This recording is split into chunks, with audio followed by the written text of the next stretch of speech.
Today 95.1 FM. Today 95.1 FM.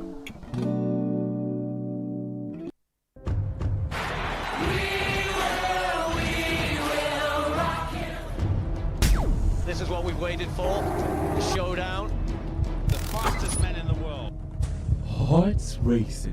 One light, two lights. They're backing off and backing. Pulse rising. Who will come out on top? Who'll take three lights more? He's ready to be the star. The anticipation.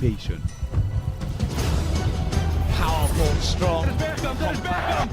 Time, Tyson get right. Hold all the way. He's looking right. The heart stops.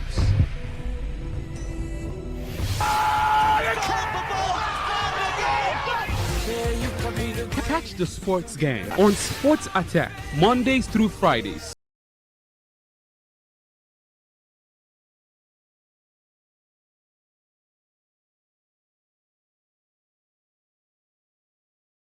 .1 FM.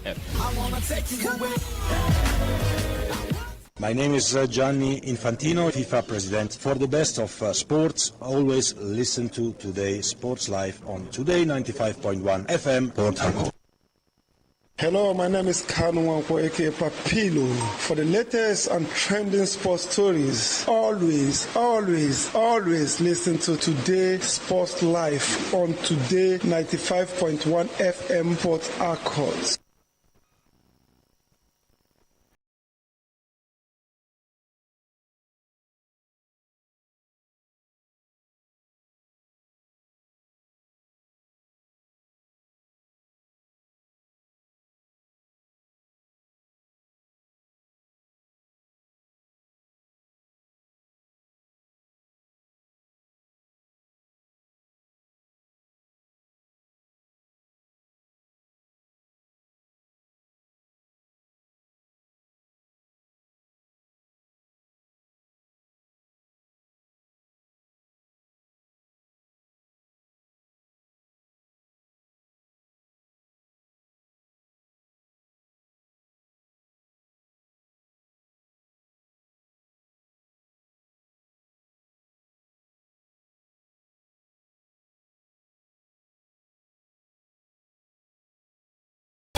Very good afternoon to each and every one of you out there. Good afternoon, Port Harcourt, and a very, very special religious afternoon today, as it is Sunday, the 31st day of May 2026. Yes, I hope you went to church, and if you did, I hope you said a prayer or two for Arsenal, because I think every Arsenal life matters right now. If you have an Arsenal fan around you, you just have to go over and extend a big hug to each and every one of them, because it wasn't easy yesterday looking at Arsenal get down so hard. Yes, they've worked so hard for this particular one, getting into the finals of the UEFA Champions League, and it went down to the wires. Looked like Arsenal was going to seal this one, winning the first half 1-0. It was like just 45 minutes away between you and making history, and it just didn't work out there for the Arsenal faithfuls. But at the end of it all, life definitely still continues, and obviously we wake up to go another day. That's the statement that will be coming from everyone at this point in time. Ladies and gentlemen, with that, I welcome you to today's Sports Live, the marathon edition of the show. It's Sunday, and it's the Sunday's edition of the show. That time where we get to talk a lot, where we get to bring to you everything that has happened and probably will be happening in the world of sports. An eventful week we had, a very memorable weekend it was, and we definitely will be looking into the new week, and we say with much of excitement, as we'll have a lot also to talk about in the world of sports. Ladies and gentlemen, my name is Osasi Hiwin. You can call me the demigod in the world of sports, or better still, call me your chauffeur, because I'll be the man behind this console to drive you from now up until when I get to stand up from this seat. Remember, the way we do it, the very first or beginning of the show on Sunday has to do with other sports. We'll talk about other sports, tennis, basketball, Formula One, boxing. Yeah, that's the category we talk about. And as we go on talking about other sports. At 3 p.m., we would then flip things into talking European football. And European football, we've got a lot to talk about. I'm looking right now at Vitinha yesterday. So much coming from these guys. It looked like, this was definitely a war zone yesterday. I could see Kiviskas Karashelia when he took down his host. Some blood stains there, or call that he had bloodied legs.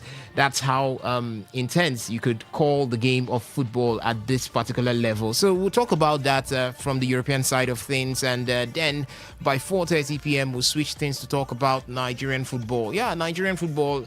The Super Eagles of Nigeria team, I don't know if to say team B or team C, defeated the Reggae Boys of Jamaica yesterday by 3 resounding goals to 0. Beautiful one there. Femi Aziz was also on target in that particular one, and we had the man Al Hassan Yusuf looking like someone that we've forgotten from the midfield of the Super Eagles of Nigeria. But he said, hey, listen, Eric Cho, I'm here.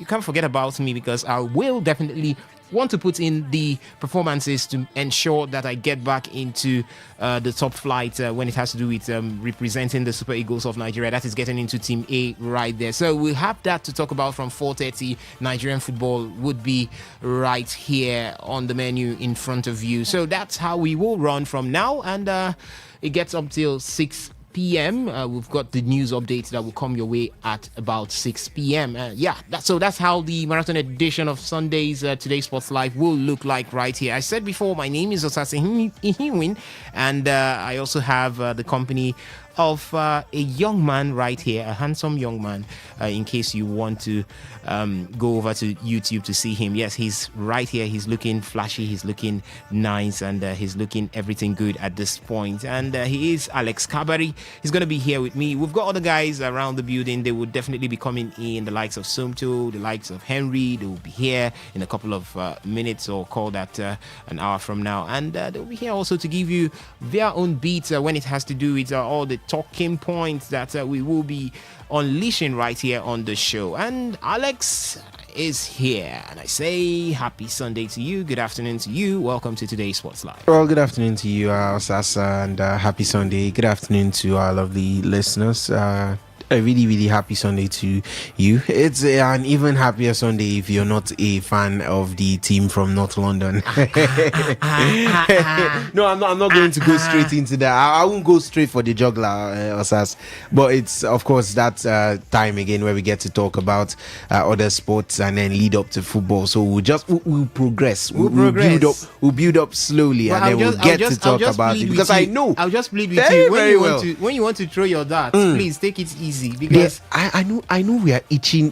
We have a lot of persons itching to call in and tell us that, oh, Osas, I told you we would win yesterday, even if they are not Paris supporters. What I'm still looking for till now is the reason why Chelsea fans hate Arsenal winning the UEFA Champions League. Maybe today they will explain it properly, because I know some attempted to yesterday. But it wasn't too clear. It wasn't too clear. So I want to get a general view from all Chelsea fans. Why do you hate so much when we say Arsenal is about to win the UEFA Champions League? I mean, it was a swell. We had a really, really swell time, Osasa, over there at Amora Resorts. It was a lovely time we had over there with Sabinus and of course the Today FM sports crew. And the fans, they turned up and they made it quite the experience. It was lively, it was entertaining, it was buzzing right until the very end. I mean, we just have to show that appreciation towards you guys for turning up and for making it a very, very eventful watch party. The haters, continue the Parisians, and of course the Arsenal. I don't know. The Arsenal faithfuls who had to go home. It looked like Paris Saint-Germain now had so many fans, even more than Arsenal. We used to know Arsenal to be that club that has a high population of fans in the country. I don't know where fans came out and became Paris Saint-Germain fans. I mean, right before the final, I saw online some person said this is going to be my biggest match as a Paris fan since I started supporting them last week. Since I started supporting them this morning. I was so surprised. The winner of the raffle draw yesterday. When he was asked, what club do you fan? He said Paris Saint-Germain. I was like, do you speak French? Do you speak French? It was really funny. But I mean, the game of football is something that we all love. Even after Victor Wembanyama he did emerge, him and the San Antonio Spurs emerged victorious, he was still talking about Paris Saint-Germain in his post-interview, saying, yes, we did it. He's French, so he's happy. This was actually a team in the Farmers League, a team that we didn't consider to be. I don't know. No, I mean the game. It's just the game. Even over there at the French Open, the Roland Garros, there were heavy celebrations as soon as the last penalty was skied by Felix Aga-Alassiami in that game where he had.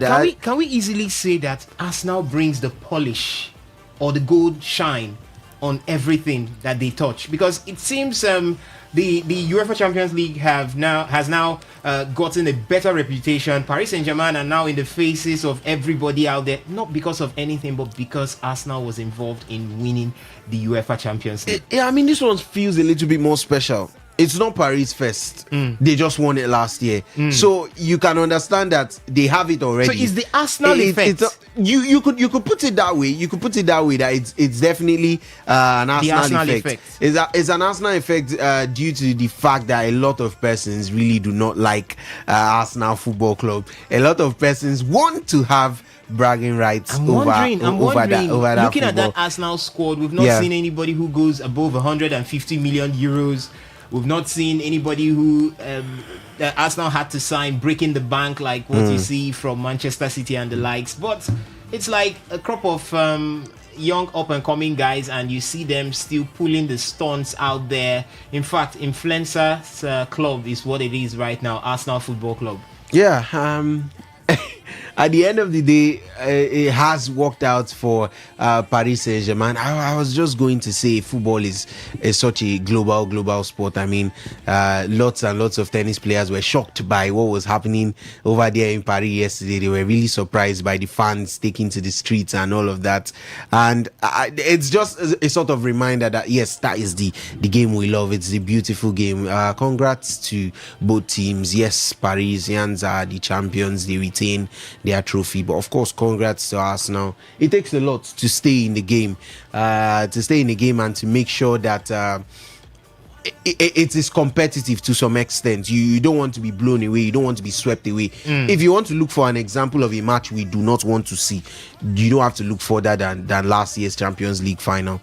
5-0. What were we watching? All right. Everybody turned off their TV basically. So you have to give kudos to Arsenal. They made it at least a game competitive, but a lot of persons will argue they did not make it a very watchable game from an Arsenal fan perspective. You'd expect more, a little bit more from the team being in an ideal position. But of course, Osas, we'll get to talk about that and many more. The NBA, San Antonio Spurs advanced to the finals with an exceptional performance in Game 7 to knock out Victor Wembanyama. I think he won the Western Conference MVP. Yes, he won the MVP. He won the MVP. So Irving, are we saying bye bye to Shai Gilgeous-Alexander? See, last season was your own. Just go and rest. He averaged. Shai Gilgeous-Alexander averaged just around 24 points in these finals, which is one of his lowest. We know he averages way more than that, so it's something of a surprise to see someone of that his caliber, a player of that his caliber, average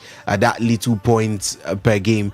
It's not bye-bye to SGA. I definitely do not think so. Neither do I think it's bye-bye to the Oklahoma City Thunder, because they are a very, very young squad. People talk about how young San Antonio Spurs is, but they are forgetting how young the Oklahoma City Thunder are. So also, I do not think it's bye-bye. I definitely think they'll be there. They have some issues. I will not say a lot. Some issues to fix in the dressing room. People to let go.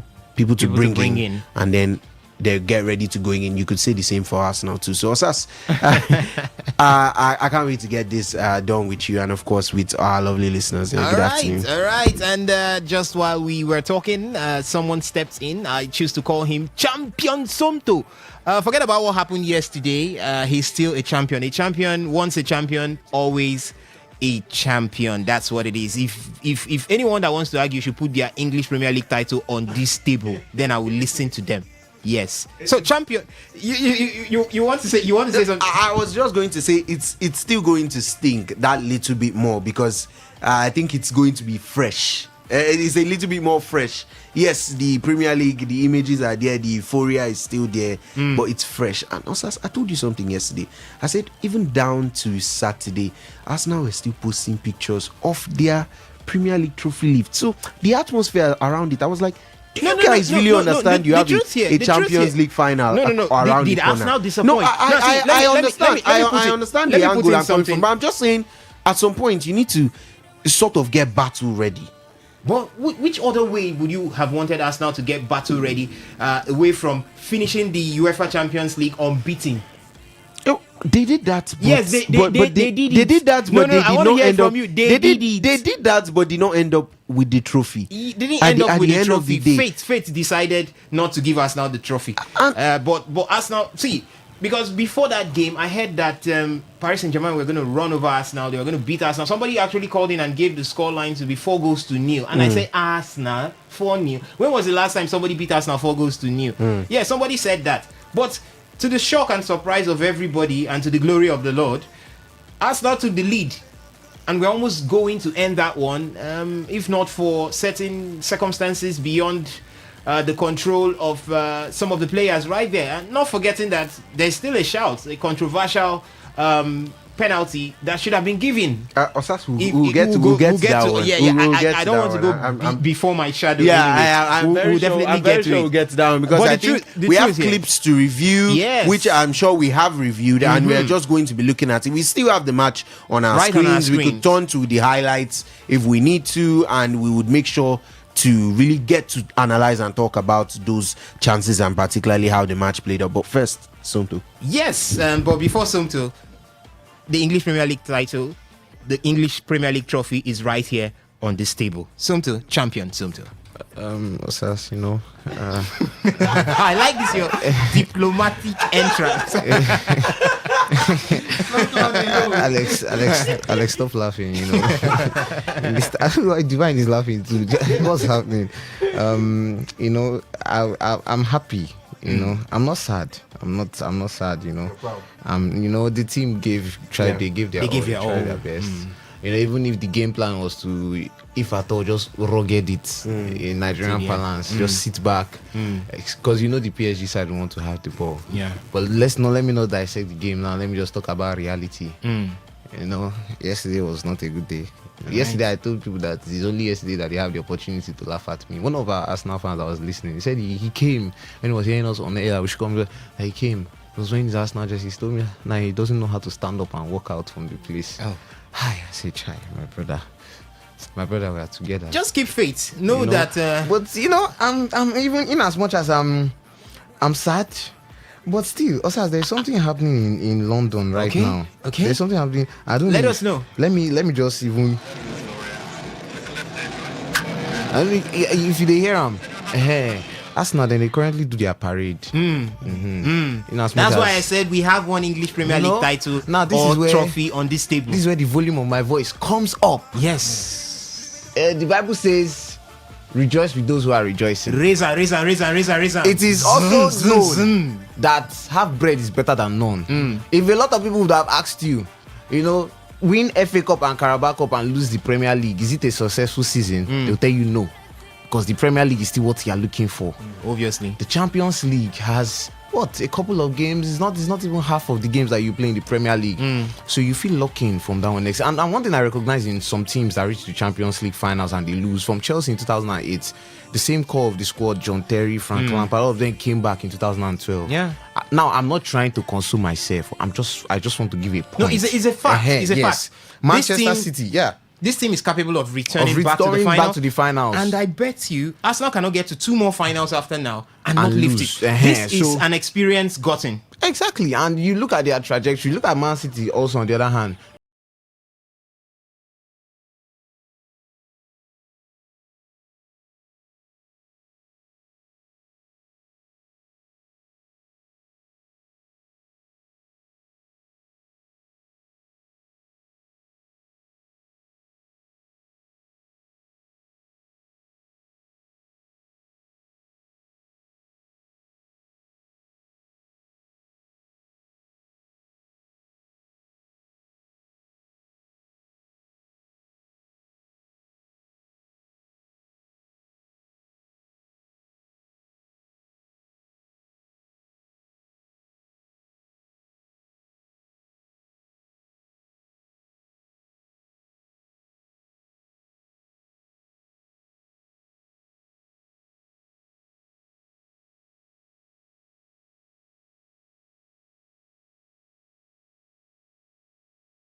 you play your home games in the return leg at home. And secondly, that placed you in a path that could clearly see you avoid some of the heavyweights. Nobody said Paris Saint-Germain should not finish at the top. Nobody said Manchester City should not finish at the top. Nobody said Bayern should not finish at the top. So they did their business early enough. Coming into the next season's UEFA Champions League, if they do the same, it's definitely going to be an easy path for Arsenal to get to the final. You know, in stark contrast to some other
Said talking about football, but guys, remember that this is the Sunday's edition of the show.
ones we have. Because if you thank God for his finger, he will show you his hand.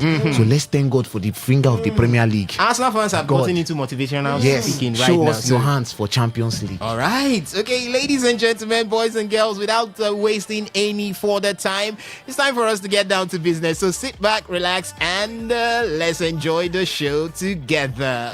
My name is Gianni Infantino, FIFA president. For the best of sports, always listen to Today Sports Live on Today95.1 FM, Port Harcourt.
A lovely afternoon to you and welcome. Let's start with the other side of things on today's Sports Live on your premium news talk and sports radio station, Today 95.1 FM. It's a lovely Sunday afternoon, so let's start with some other sports stories. Osas will definitely return to drive you through the Nigerian football side of things. I still see the phone lines buzzing and I'm very tempted to reach for it. You know, is a Sunday. Okay, let me just do this one. Let me just see what comes out for me. Hi, good afternoon to you. Yes, good afternoon. Yes, my brother, I've been seeing you. You have been trying to reach out, and I said let me hear from you. Yes, this is Don V, yes. You won't hail us this afternoon, Abi? Yeah, we really thank God. God save us that shame from us now. If not, we all for hide our face by now. That man did that analyze. Make him no forget Arsenal don't join the people who don't reach finals for two. They no carry Dortmund them and Atletico Madrid. Arsenal don't join the group. They no say their next finals now go be the next 20 years again, and they will still go lose them. Next 20 years. Up lose. We need to share London with anybody. Now we be Chelsea. We need to share London. London is not for now. We need to share with any other club side. No shaking. London belongs to the Blues. So make them go rest. Make them go prepare again for next 20 years before they will go finals again. Thank you. Thank you. You have decided to open the floodgates, but we'll come for European football by 3 p.m. We'll see. We'll rush everything in other sports. Alex, another person is calling. Should I take this call? As the spirit leads. Okay, let me just give this grace. Let me just say it's a Sunday, so let's apply Sunday blessings to this. Can you see they don't plenty with the call? Good afternoon. Hello. Can you hear me? Yes, I can. Can you hear me? Okay, you cannot hear me. Okay, please, what you people will do for me? I can see the calls is coming. If you want to laugh at Osas, no problem. From 3 p.m. we'll start laughing at Osas. In fact, from 2:30 we'll start laughing at Osas. We'll talk about European football because the line has not stopped buzzing. If I start taking it now, people will abandon us once 3 reach. So let's tell you guys what is happening in other sports because we have to balance everything here. So let's tell you guys what's happening in other sports before we then move to European football. And remember, we are building up to the World Cup from today. So we'll start from Group A, talk about what's happening in Group B. By the way, it's the last day in the month of May. So, hey, ladies and gentlemen, boys and girls, we are ready to dive right into the things as it concerns everything in the world of sports.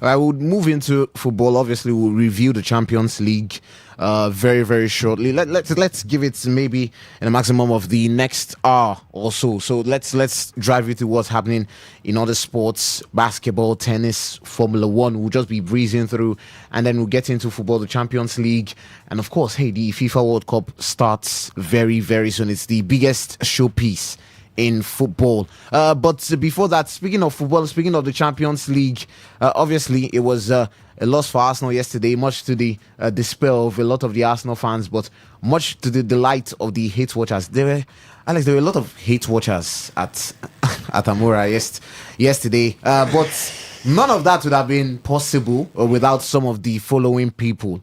For everything that transpired at Amora. You know, for most of the people who dropped their account numbers based on the crowd and the turn up, my goodness, Alex, I lost count of the number of people that were there. Yeah. So the first set of people I want to say thank you to is everybody listening right now. As long as you listen to Today FM, as long as you said you were coming from whatever distance you were coming from, whichever place you were coming from, I want to specially say thank you to you. Alex too is also here saying thank you to you. Also, as the entire sports team, we're saying thank you to you. Thank you for coming to watch the game with us. Things like this fosters our relationship with you. There's more to life than sports. It goes beyond saying, oh, we want to listen to you guys, come and call in on the show and everything. No, we can also have some very, very good personal relationships. And I saw a lot of people yesterday who were saying, oh, that's something. So, and I saw some people saying, oh, I'm looking for Ovie Wallace. Another person told me he's looking for Osas. Another person is looking for Alex and all that. So thank you so much that you were able to grace the venue with your presence. You were the most important person in that place. We could call all of the sponsors. We could select a venue. We could put our big screen there. We could do the giveaways. But without you being there, it was just going to be like we're doing something with ghosts. So thank you to you, Today 95.1 FM listeners. They say we are the voice of the people, and we are happy that the people are with us fully in everything that we do. If you'd like to see us do something like this again for the World Cup final, tell us, bankroll us. But no, that's a joke. For the people that now bankrolled us, first of all, Amora Resort for allowing us to have that ambience to accommodate people to come in. Yesterday, Amora Resort and the CEO of Amora Resort, Sabinus, he was there, laughing and joking with all of our Today FM people that came around, even fans too who saw how the place was bubbling, and they also came around. He was there laughing and joking with everyone. He even conducted giveaways of his own. Gave out an Arsenal jersey, gave out a PSG jersey separately, also brought some equipment, and or you can say some very, very good things for people to enjoy. Give them some branded power banks, chargers, flash drives, AirPods, smartwatches. He gave out a lot of things. So that's why I said if you were not at Amora yesterday, you missed out on a long thing, because we even rewarded people for participating in some of the things that they were doing with us. So just because we did a game and they did not win, no, just because you participated, they got something from it. So also, the CEO, Sabinus, also did a raffle draw as people were buying things, drinks and all that. He also gave them raffle tickets, and like that, the winner was also rewarded at the end of the day. So it wasn't just come and watch football and go home. No. It was something that we used. It was something that we got to foster a better relationship with all of you, and for that, we are very grateful. And at the end of the day, also, it was celebrations throughout. After the game, everybody was celebrating. We were still giving away things. And ladies and gentlemen, Amora Resort was where all of this happened. So gratitude to Amora Resort. Gratitude, of course, to Go Rich. She's always here partnering with everything we want to do. We do giveaways on the show. Even yesterday, for some of the winners that we had giveaways for them based on the turn up numbers, activities, and how we're trying to put things together. We just had to tell them, okay, drop your account numbers on standby. And nobody said, hey, you're doing this, you're doing. No, they know we are legit here. They know we know they do mago thing for here. They know once we say something, we're straight to the point. They drop their account number. So I'm even grateful to them for being patient, because when I could settle later in the night and settle all of the account numbers that Henry sent to me,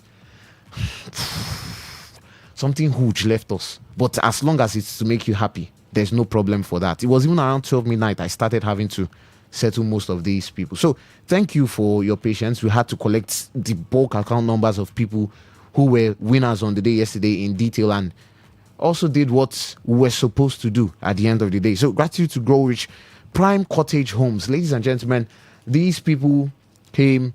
They didn't want to take over the land of Amura. No. They can give you land to buy, real estate and everything you're looking for. Prime Cottage Homes said they want to make that day special. And even after Arsenal lost, Prime Cottage Homes themselves said they were going to compensate an Arsenal fan with a brand new jersey. Not this season's own, the one that is coming up next season, 2026-2027, a brand new jersey. Original. When I saw it and I felt it, I was like, no, this is it. So Prime Cottage Homes, very grateful to Prime Cottage Homes. They were the only, as per to show you how their weight reach, they were the only real estate company to be in this event with us. So if you look out for them on social media and anything you want in reference in future, Prime Cottage Homes, when it comes to real estate, when it comes to land, these people have got you covered. They are all across social media, especially TikTok, Insta. Just go search for Prime Cottage Homes. You're going to see them immediately. You're going to see them very, very quickly. So Prime Cottage Homes, a very, very big part of whatever happened with that watch party with Sabinus and Amora and Today FM, a very, very huge part that they played in making things go very smoothly for us. We appreciate and we thank Prime Cottage Homes for everything that they did in that event yesterday and putting smiles on the faces of people. So, ladies and gentlemen, if you're looking for anything relating to real estate and land, at least you can see who we have here. Tested, trusted, Prime Cottage Homes has you covered. We also spare a thought to the likes of A Gyms Exchange, Soxy Bites and more, Case Fashion, Z Dream Motors. Ladies and gentlemen, all of these people came together to say they want to make this happen for us. Z Dream Motors deals with autos and everything. If you want to even buy trucks, they are here for you. And yesterday, they also proved their weight by also blessing some of the winners in the giveaway. Case Fashion was there, live and present, covering every blade of grass for us. Soxy Bites and more. In fact, Soxy Bites and more is a partner at Amora. So she just said, let's consolidate on this thing. And let's get our company involved in this. And A Gyms Exchange, I can't even speak highly of this guy enough.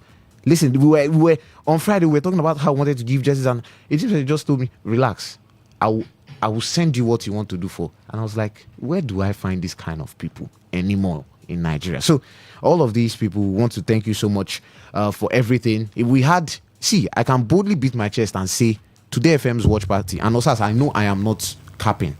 Today FM's watch party was the biggest. Yeah, was the best and most entertaining in Port Harcourt yesterday. Obviously, I am not whining anybody. Even if you see the videos, even for the videos are out there. You can actually go out, follow us on any of our socials, and if you see the crowd, you definitely get it.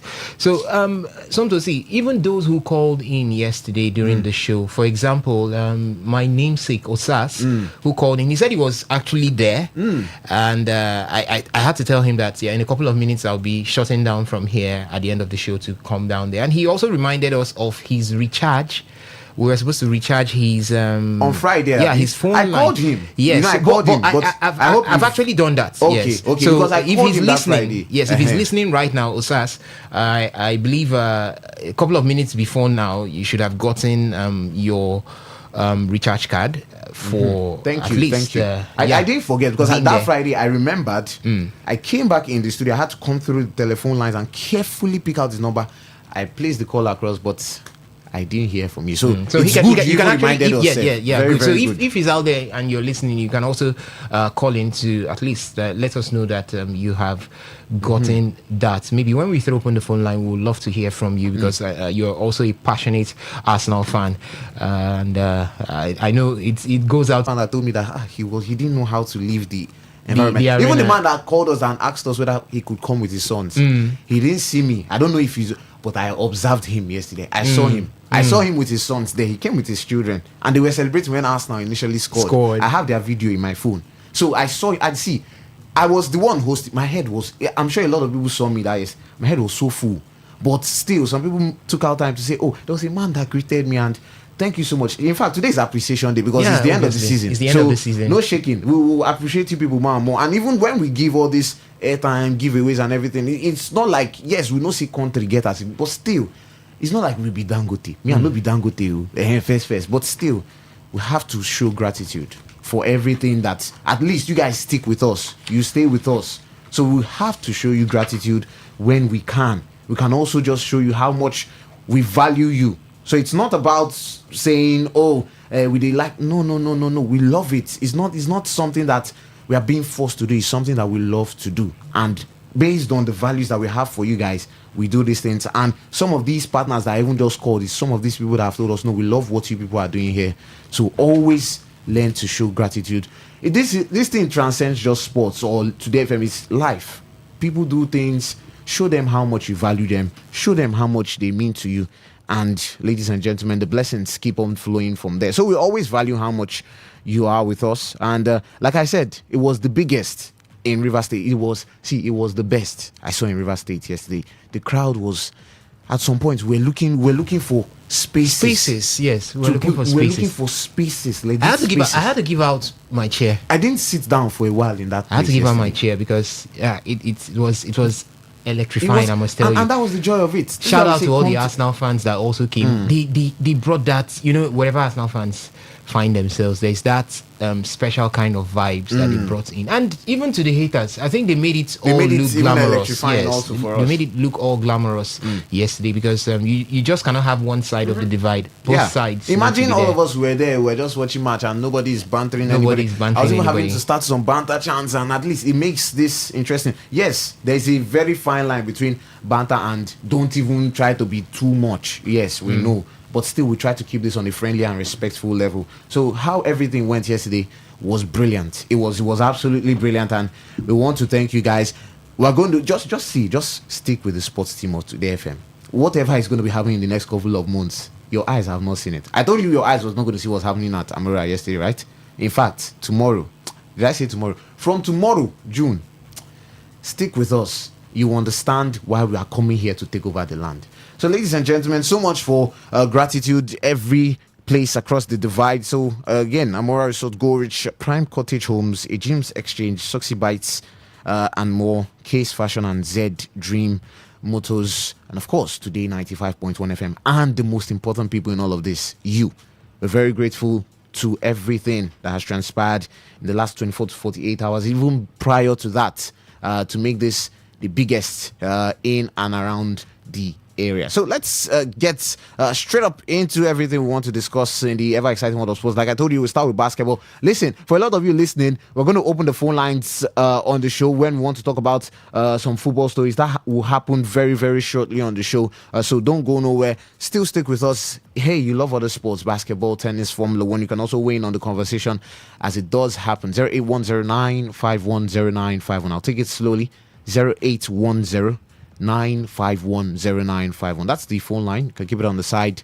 When it's open, you will know. And if you want to get in your messages as it happens, as it hot for you, 0701-933-9962. 0701-933-9962. As I was saying the numbers, I remember Don Biggie, the Arsenal fan, yesterday. Yeah. That was Arsenal. Jalapia. It was an Arsenal overall. He wore the logo.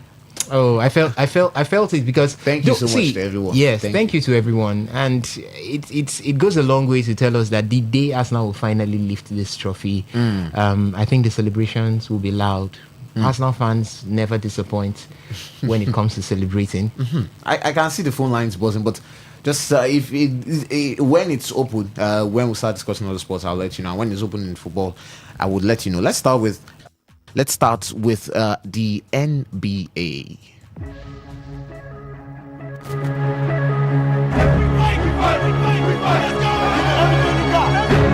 You know what time it is. We all do. There's a shift in tone, a change in attitude. This feels different. Some call it extreme intensity. Others say it's sheer drama. But we know it by another name. This is the NBA playoffs.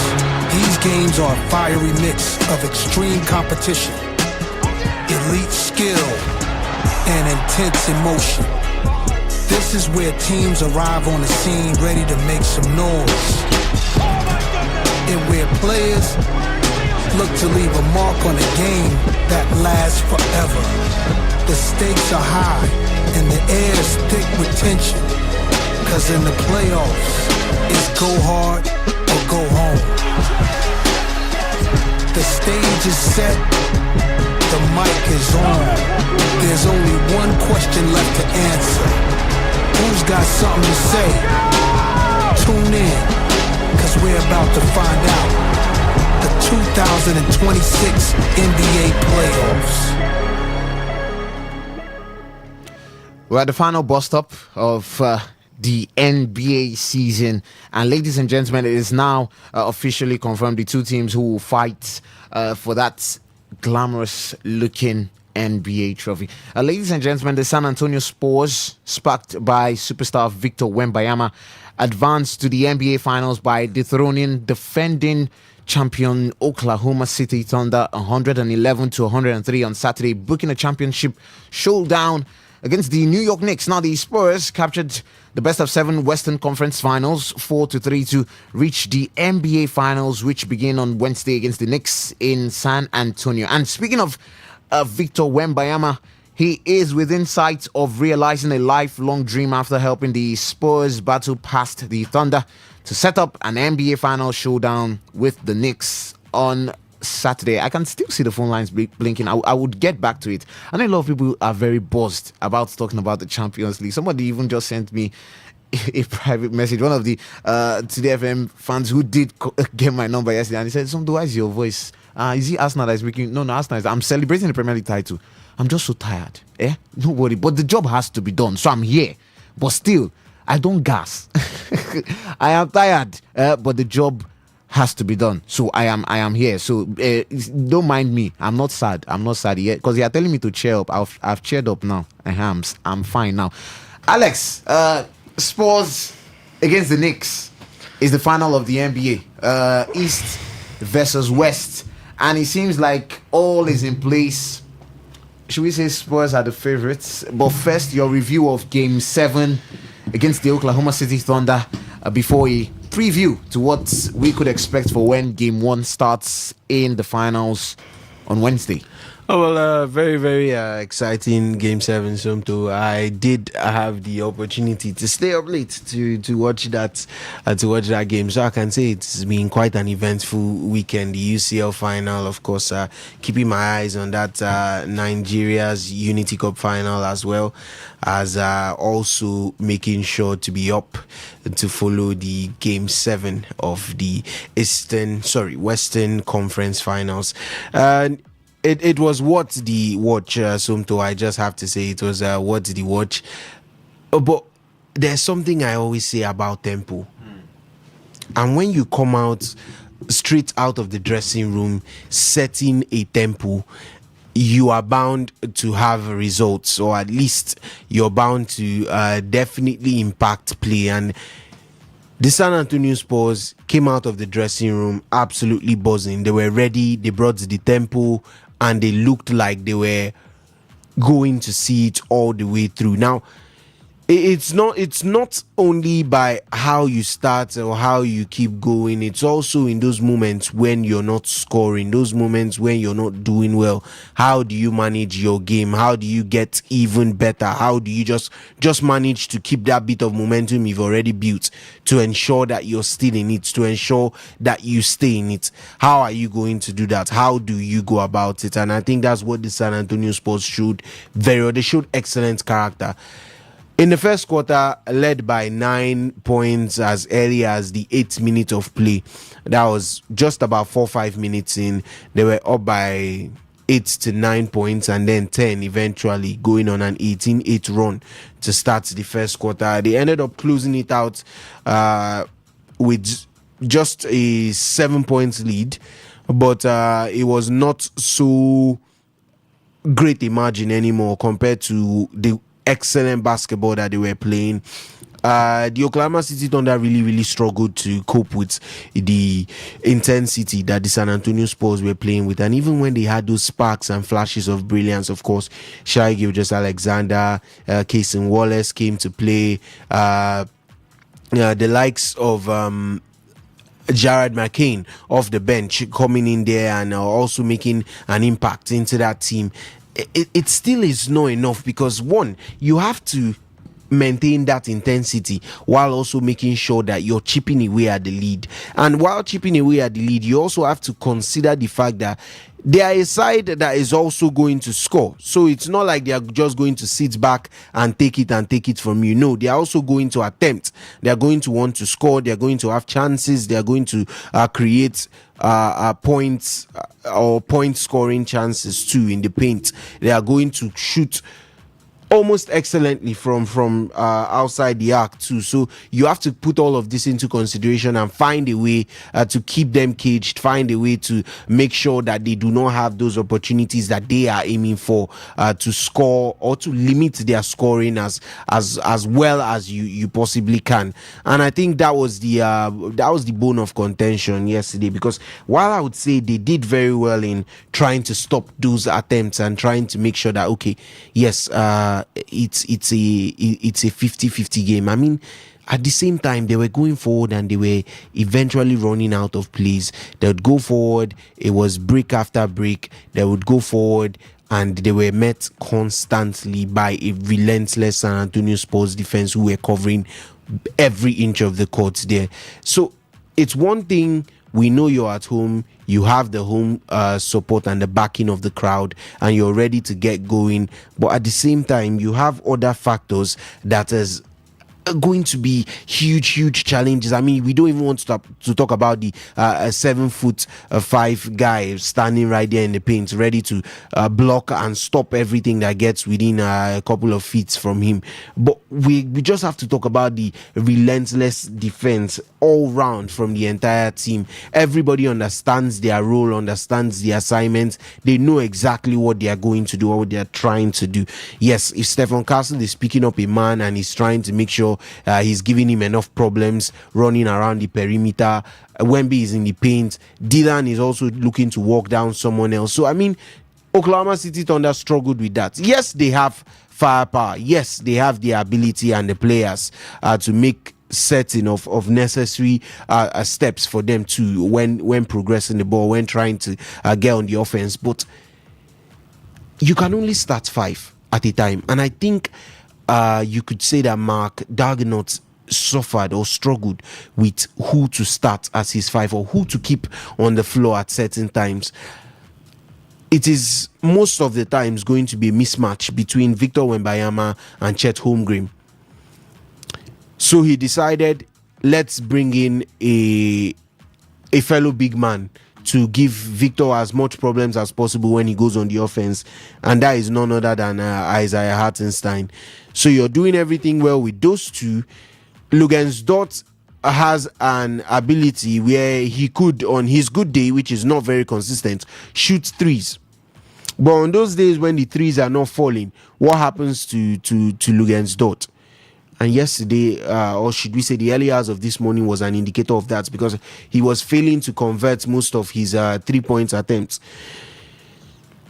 That leaves you with two scorers on the field now, because on the court side, I've just listed three who are mainly going to be defenders, both perimeter defenders and both the guys who are going to chase and hustle you down till they get a couple of steals and make sure that the forced turnovers, or call it as it is.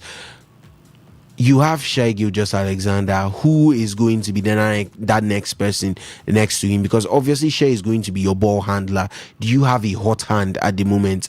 He tried and tried. He went from Caruso to Jared McCain to even J-Dub. I mean, but there was never really a solution. There was never really any a profound way that you look at it and say, okay, yes, this person has turned up to help Shai Gilgeous-Alexander in the scoring. Shai dropping 35 in that particular one. I mean, it just shows, yes, he knows exactly what to do, but at times he always feels like he needs that supporting role, and there's no one really there to help, to give him that support that he desires.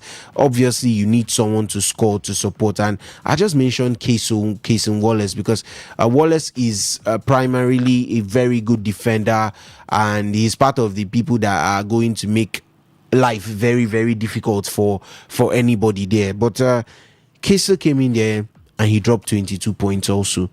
So what does that say when one person who's supposed to be on a defensive mode is your second leading scorer after Shai Gilgeous-Alexander? It just simply says the team is not shooting well enough. It simply says the offensive players are not doing well enough, and that showed. It really, really showed there. There was no other way for them to mask it. But that is from an OKC perspective.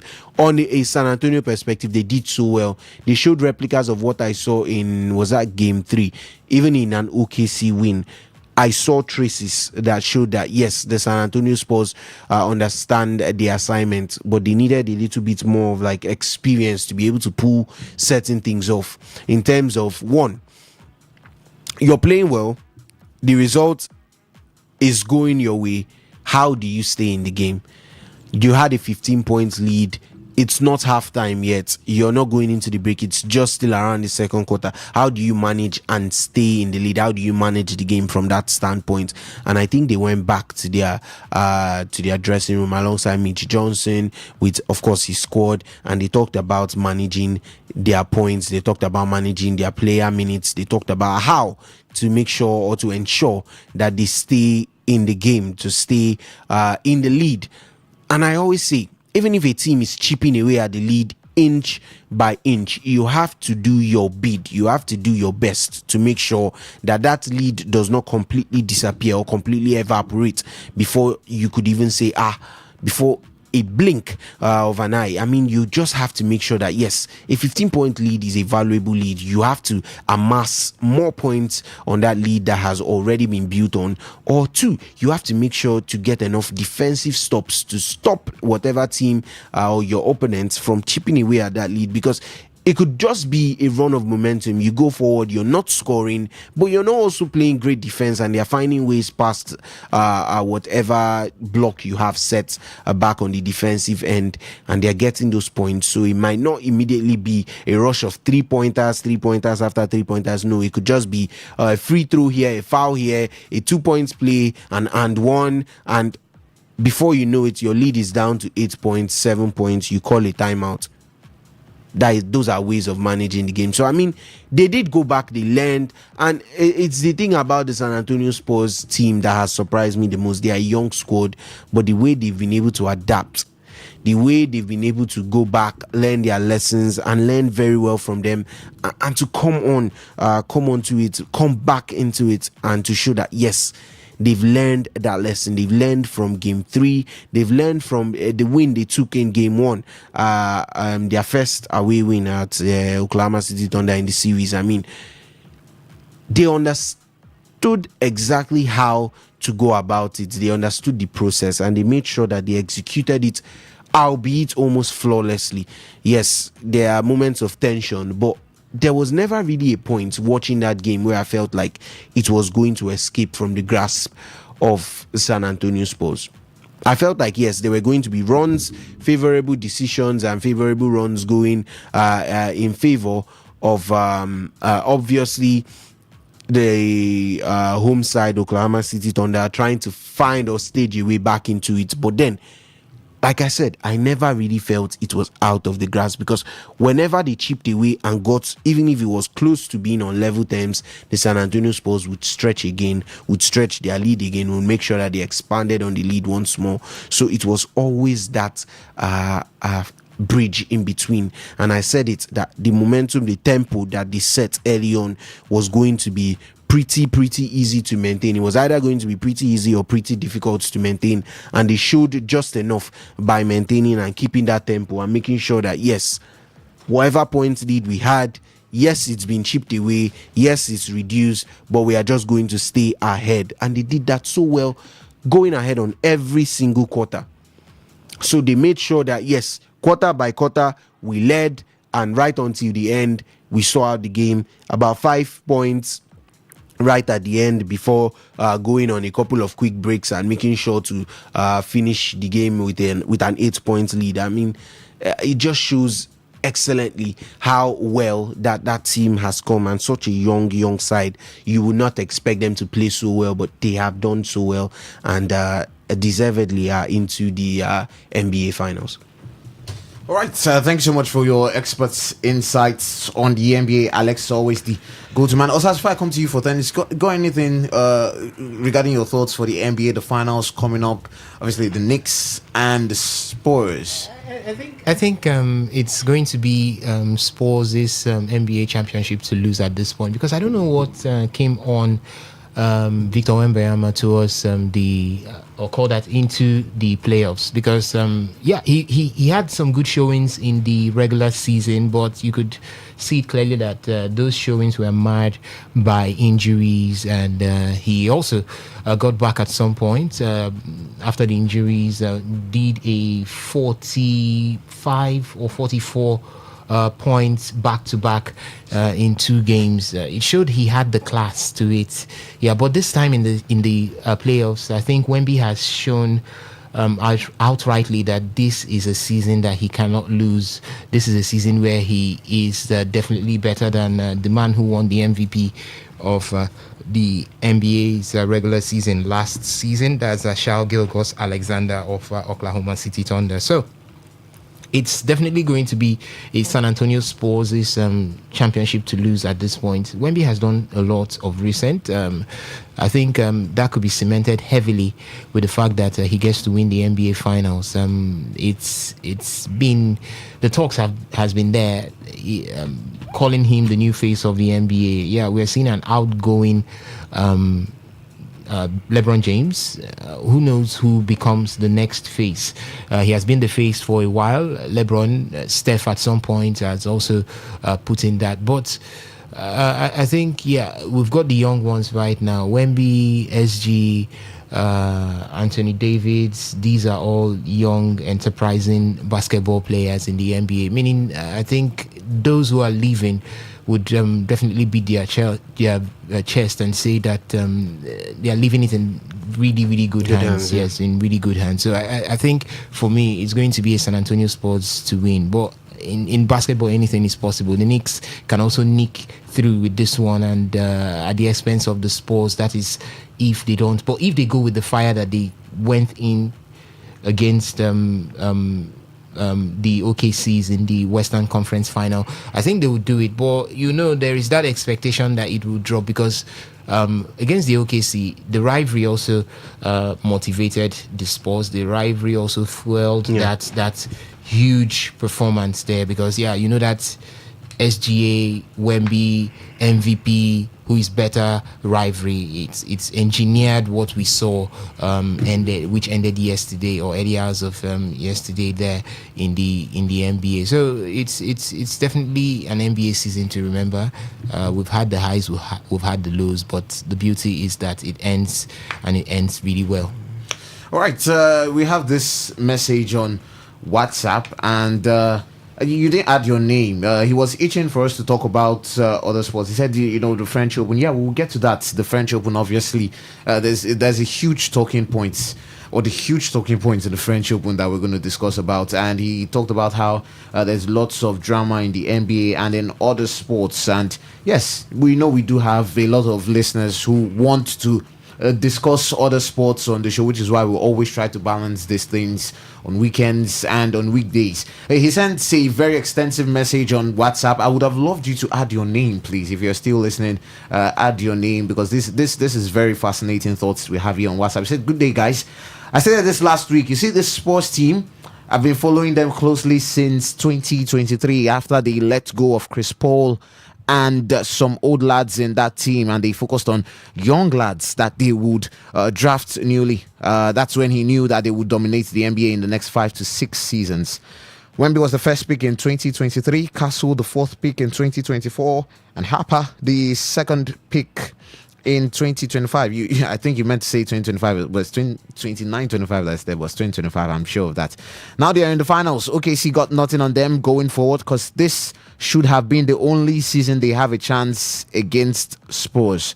Those lads will still be growing together and getting more stronger. Wemby is now the new face of the NBA. Congratulations to Spurs, and I wish them all the best in the finals." Alex, is there anybody that you feel is close to, at par with Wemby as the face of the NBA? At some point, in terms of age, you would also love to involve the likes of Anthony Edwards in that conversation. Anthony Edwards, just based off age, Jason Tatum, Jaylen Brown, the pair are a bit older, 28 and 27, but Ant-Man is around 23 going 24. Victor Wembanyama is 22. So in terms of the age range, yes, you could say there are others. I think he's going to be the face of the league, but right now Victor Wembanyama is still that young guy that I think has developed his game so well, and it's such a standpoint that you'd be very happy to see. But if we had to talk about, I really thought Austin Reeves would have even. He had a good start to the regular season, but what really happened to him? All of a sudden, he disappeared off the radar. Reeves picked up an injury, and I think he struggled with those injury problems after that. And of course, the return of Luka Doncic too would see him maybe not be the team's primary ball handler, because as soon as Doncic is back, he's going to lead in points, he's going to lead in assist most of the time. So it's about where the rest of them, the players, his supporting teammates, can chip in with those points. So Austin Reeves has improved his game massively. Much credit to him, but you still have to give it to a certain Victor Wembanyama if we were to talk about someone being young enough to be the face of the league.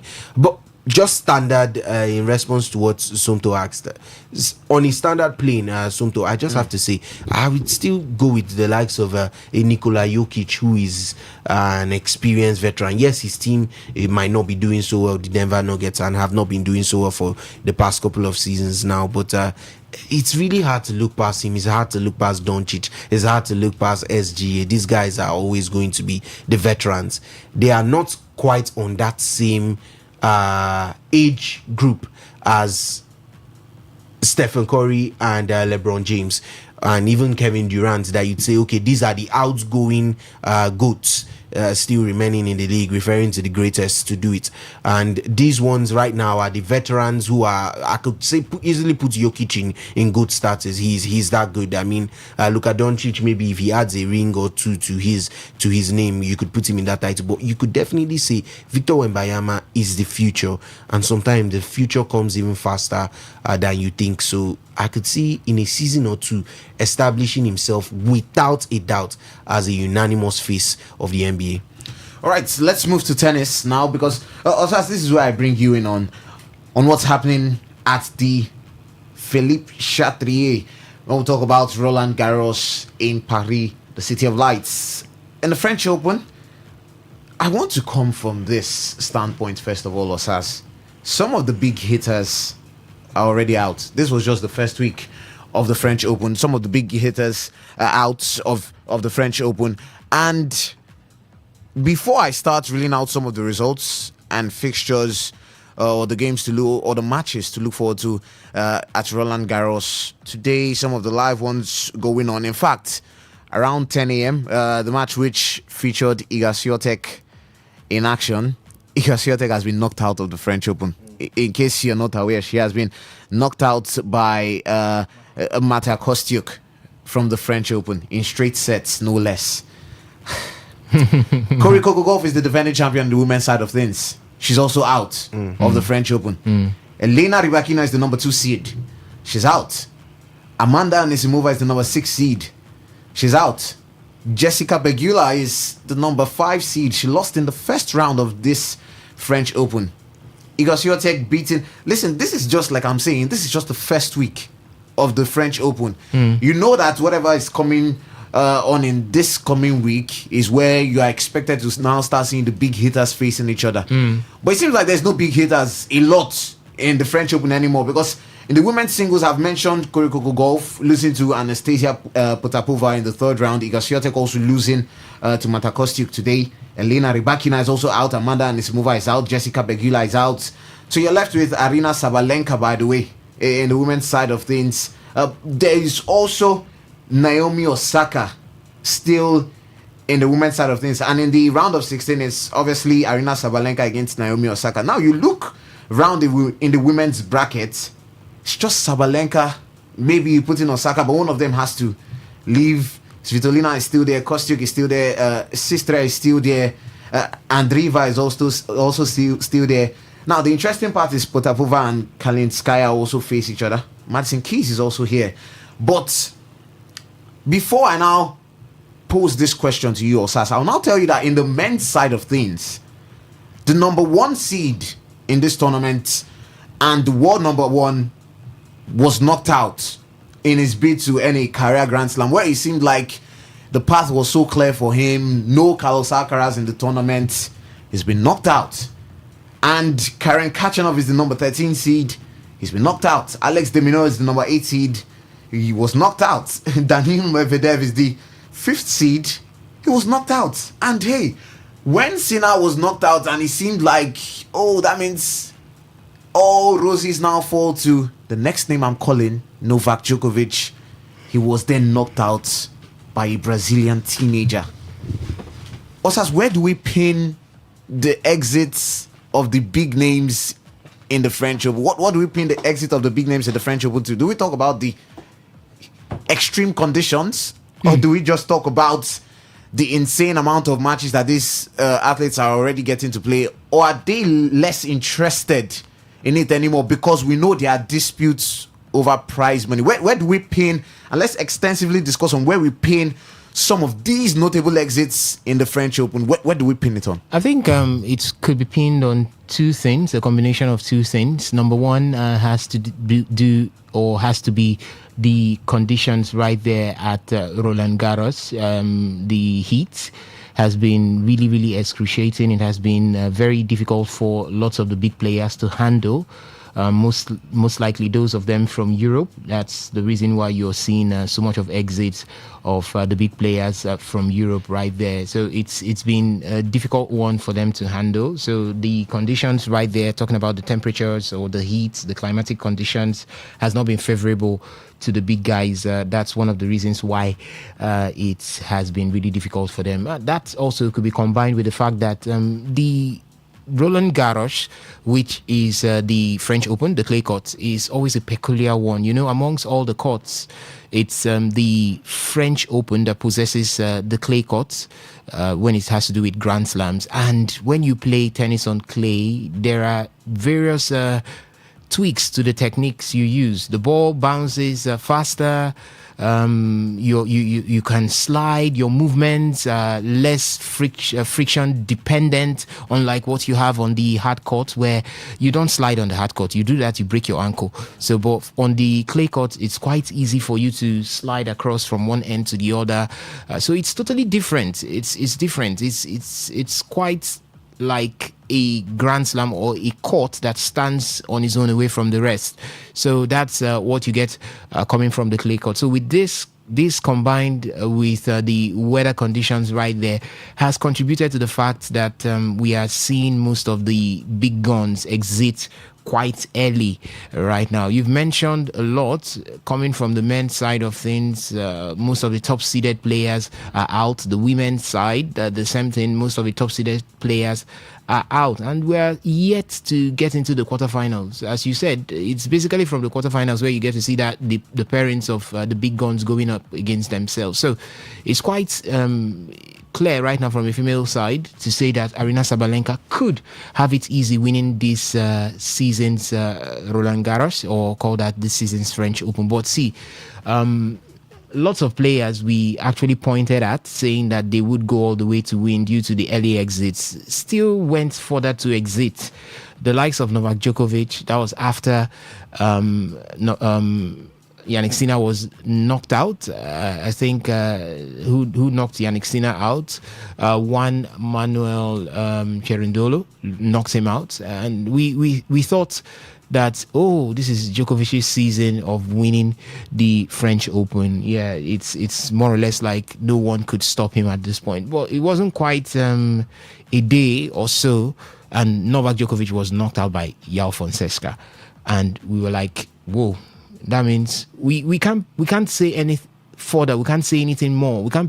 You can't decide to place your money where your mouth is, because you will lose your money at the end of the day. So that's it right now. And I don't know if it's taking the shine away from Roland Garros, or maybe it's now bringing the it's going to bring the competition. Shine, or is it showing more signs of competition? I think for me, I'm confused right now if I'm going to be saying he's taking the shine. Let's see. It depends on how the rest of the players who are there. Because the big two are not there anymore. The big three are not there. Okay, we've got Zverev. Zverev is still there for wow, the you men. added Zverev in your big hitters right now. I mean, now condition they make crayfish bend. You know? Yeah, so we're seeing him now as the one of the top seeded players, because 1-2 is in there. So Zverev is the biggest seeded player right now in the French Open. Number 4, 5, I think they're out. We also have Casper Ruud somewhere within the mix. Let's see. Philippe Auger-Aliassime, number 4, he's there. He's not out. So he still has something to push for right there. So we still have the likes of Francis Koboli. He's also there, number 10 seed. Flavio Koboli. He's still there, number 10 seed. So it's not like, yeah, the whole place is empty. But the truth is, I think the rest of the guys would really have to give us something to savour. They would really have to do the unthinkable. They would really have to play the extraordinary tennis, so that the fans would actually feel that we've got the balls. I can't see this season's Roland Garros cannot be compared to last season's Roland Garros.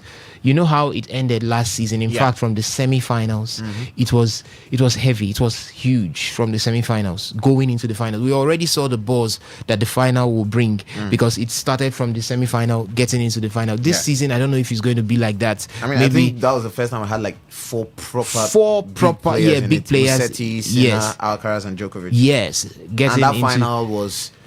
That was I would not want to put it in that bracket of Federer and Djokovic type of games at that, or Rafa Nadal Djokovic. That's it, but that Sinner and Alcaraz final was it lived up to the beat. Yes, it lived. I think it was even compared to the Rafa Nadal and Novak Djokovic's. I think that was 2011's Australian Open, where they played to the wires, they played to the limits, and they couldn't even stand on their feet again. They had to bring chairs for them to sit down during the award ceremony, and it looked like, oh, this is almost the same. It was a 5-setter, not just an ordinary 5-setter, a 5-setter where you had the 7 and the 5s. Yeah. You had the 6. Let me look at, okay, yeah. It finished in favor of Alcaraz. 4-6, 6-7, 6-4, 7-6, 7-6. So the 7s and the 5s, the 6, they were all there. So that's to tell you, a total of 5 hours and 29 minutes. That's to tell you, every set had to go down to the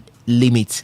So that was how beautiful it was. But I don't think we can see such this particular season again, because what I'm seeing, you might be seeing the likes of Francis Tiafoe come up against Matteo Arnaldi in the finals, and you look in the semi-finals, and you'll be looking at what are we going to be seeing in the finals. So maybe it's all up to Alexander Zverev right now to go on and win this.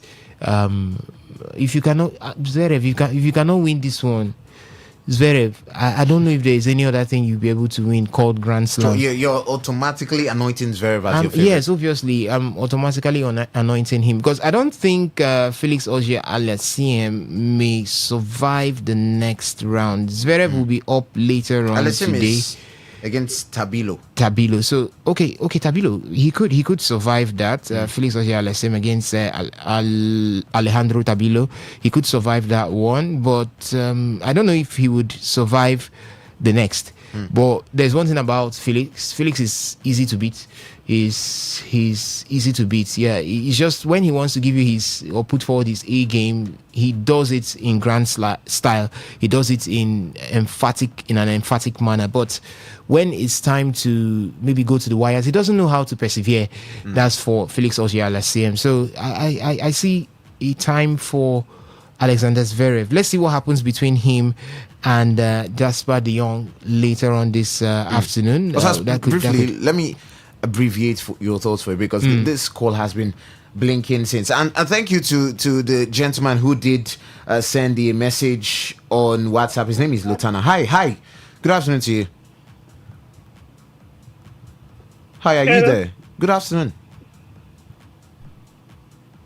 Okay, I'll take that you're not ready for us. So, Lutana, thank you so much for attaching your name, and that was quite some fascinating thoughts on basketball. Osas, please do the honors of expanding on your thoughts. All right, so I was talking about Alexander Zverev, and I'm saying if he doesn't win this season's French Open, then I think the Grand Slams are not for him. So he has got the easiest landing. Kasper Ruud is beatable by Zverev. He's beatable by Zverev. Rublev is beatable by Zverev. Is there any person here who would seem unbeatable by Zverev? Tiafoe is beatable by Zverev. Felix Auger-Aliassime is beatable by Zverev. Koboli is beatable by Zverev. So who's going to be standing in Zverev's way to win this season's French Open? I think nobody. So it's all up to him right now. Can you get motivated? Can you get motivated by the fact that you are the lone man standing? Everyone is gunning for you at this point to win it. Fine. If he does that, good enough for him. If he doesn't, also he lives another day, but this time another day is going to be with the tax masters, talking about Yannick Sinner and maybe Carlos Alcaraz. That is if he makes it into Wimbledon. But from the female side of things, it's quite clear right now that Aryna Sabalenka has got it easy and cheap, going straight to the finals and winning the French Open. That's going to be the first time she wins it in her career. Yes, it's going to be the first time she wins it in her career, and it will quite be a good one for her because she hasn't won a Grand Slam this season. She has got a brilliant season after. She had a brilliant season after the Australian Open, which she lost the Australian Open final to Elena Rybakina, but coming back into the 1000s, the WTA 1000s, she was able to give a good account of herself. She won the Sunshine Double this season. Really, really good one there for Aryna Sabalenka. So an obvious time to win a Grand Slam is what is right here in front of her. But it's a tricky one. It could be a tricky one. She comes up in her next game against Japan's finest, would I say Japan's number 6 seed. I don't know if she's Japan's finest, Naomi Osaka. It could be a tricky one for Aryna Sabalenka. She has beaten Osaka. She's my finest, so no she. She has beaten Osaka before. That was last season, or was it early this season? I think it was in the Australian Open. She beats Osaka.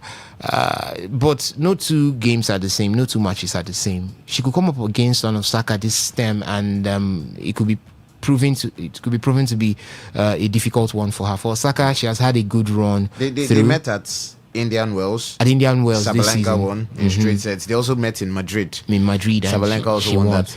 So she has had the better of Naomi Osaka this season. So it could still happen, but it could be tricky because if you look at Osaka has been brilliant also. Taking off for the American teenager, Iva Jokic. Jokic has had her own fair share of beautiful runs, taking out Ima Navarro, that's the 5th seed, and she took her out in a very, very Ouch. Okay, that's coming from the friendly game between Switzerland and Jordan. Right there. It was a chance for Jordan, but still I'll get back to you very, very shortly. All right. Let me see if this is a tennis faithful on the line. Hi, good afternoon to you. Yes, good afternoon, Shedrack Amadi. Oh, Shedrack, welcome to the show. Yes, I hope we're talking about. Sorry, I want to talk about the game yesterday about Arsenal and the PSG. Okay, we'll get back to that in around the next 30 minutes. We'll start talking football in the next 30 minutes, okay? And you can call that up. Okay. Thank you so All much. right, standing by. Yeah, yes, thank you. Just stand by, my brother. Thank you so much for your thoughts. I thought you wanted to weigh in on tennis, but Osas, you can go ahead. So I was talking about Naomi Osaka and what she has done already. She was able to take out Iva Jokic. Jokic took out Ima Navarro in some sort of straight sets and very humanizing pattern, 6-love, 6-3 in that one. And someone who can take out somebody who's that energetic to do that to Ima Navarro can go all the way and even beat Arina Sabalenka. So Sabalenka needs to watch her back. She needs to ensure that she has her game uptight against Naomi Osaka. Else, it could be something she would regret. And you know her, once she goes off, it's always difficult to come back. She has had straight set victories right from the first round of Roland Garros, but it could still change against Naomi Osaka. But maybe, as I said, it's an Arina Sabalenka's French Open to lose, and it's an Alexander Zverev's French Open to lose this time.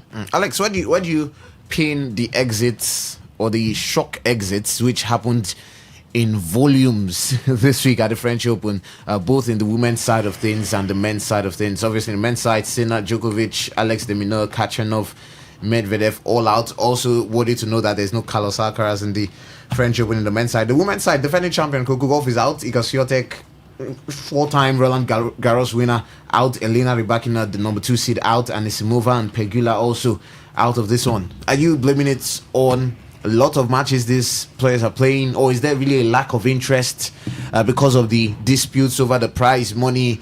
Or hey, would you just put it on an increase in the level of competition? I want to put it on, I think, different strokes for different folks. That's the saying. I want to put it on a lot of matches. If I want to talk about Yannick Sinner, I want to put it on a lot of matches. If I want to talk about the likes of Coco Gauff, she just has not been playing brilliant. I've watched her on clay, and she has struggled. The likes of Eva, that was Eva Jovic, right? Yeah. That took her to 3 sets, a deciding set in a tournament she was trying to retain, which she lost out in the final of one of the clay WTA 1000s coming into in preparation for the Roland Garros itself. So you just have to say it's been disappointing for certain persons. It's just been disappointing. Their levels, they've not maintained the levels that we know that they can play at. They've not shown that bit of excellence that you would expect from someone who has been absolutely amazing, who has been absolutely fantastic. They've not shown that level of respect, that level of competitiveness between them. Or some others, something like you said, the prize money to be won could be a huge factor as to why they are not playing well. But I do not get the concept of why you're in a tournament and you would still not give your best and you choose to give what is a subpar performance just because of a feeling. A feeling of being begrudged or something. I think it's really, really shocking to say, because I think no matter what it is, these players always want to win. I don't know. I've never met anybody that wants to lose. Please inform me of the day you meet anybody that is happy with losing, no matter how little it is. So I think if you are upset with the prizes, you will not show up to the tournament. If you show up to the tournament, you want to win it. Absolutely nobody is going to take a loss with a smile and laugh and walk off the court. I don't think so. They could take a smile, congratulate their opponents in the spirit of sportsmanship, but they are not okay with it. So I don't even want to buy into that narrative. I think anybody who was not okay with the pricing or the prize money would end up not even turning up or registering for the tournament at all, and that would have been a better way to leave an impact, saying yes, this player did not show up because of certain reasons, because this is why this player didn't show up. I think that's way better than trying to imply that the prize money is not sufficient or is not enough. That's everywhere. Yannick Sinner obviously being the most shocking, but I mean it was clear from a position where he was. 2 up on sets, and he was also 5-1 up in the third set. He needed just 4 points to advance to the next round, and I just beg that question: why could he not at least hold on for just 4 more points, survive the day? If you survive the day, you have at least 40 hours of rest before your next match, scheduled almost 2 days later. And who knows, maybe the conditions would have been better. But when it's bad, it's bad. I've always said, when Sinner wants to capitulate and crash, he does it really, really well. So as good as he plays, if it's time to crash, if it's time to fall, Yannick is also going to crash just as bad. And I think he showed that in that game versus Juan Manuel Serendulu.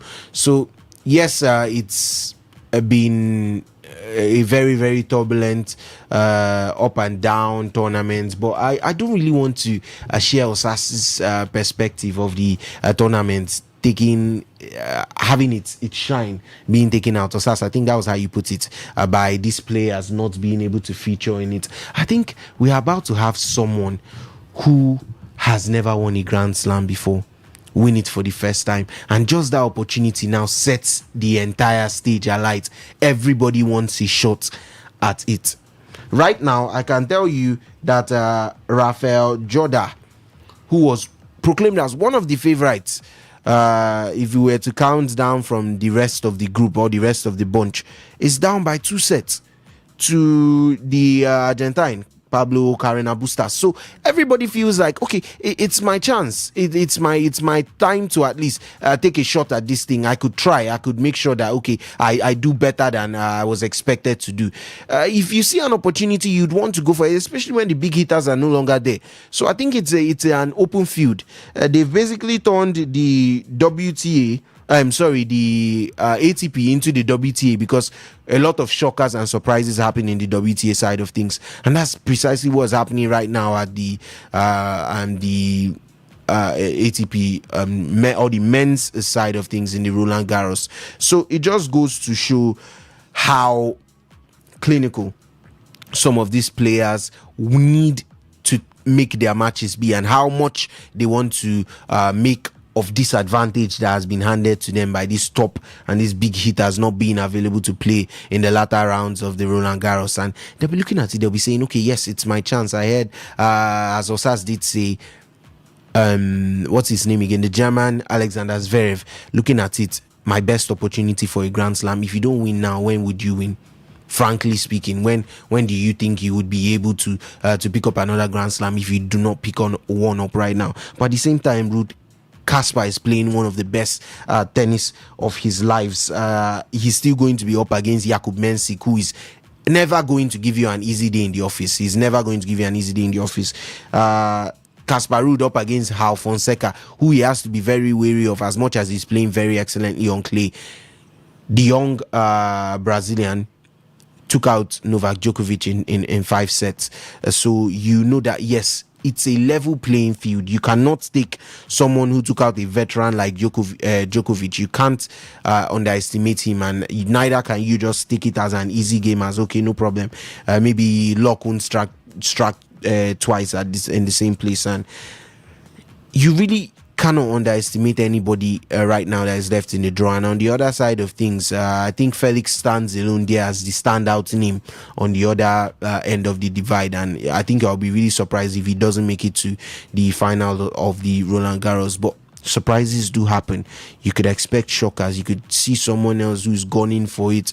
Just take a look at the names that are set to play in either the semi-finals or at least a quarter-finals of the Roland Garros, of a Grand Slam, and it just tells you the massive opportunity that has been handed to them. Not only has this been what the tennis world has been calling for in terms of not wanting the entire two-man dominance of Yannick and Carlos, but it's also been a widespread where they've taken out as many top 10, top 20 players as possible, and they've leveled the field. And now we have a lot of persons coming in, such as even a Francis Tiafoe, who you'd describe as someone that used to take those opportunities before and has not been there on that big stage right now. But he's also doing very well, and he's looking at it and he's saying, no problem, I could keep inching and getting closer to it. So it's a level playing field, Somto, and I think everybody right now will be fancying their chances to pick up their first ever Grand Slam title. All right. As it's happening in the French Open right now on court, I did tell you that the woman known as Matia Kostyuk, she did defeat Iga Swiatek in straights.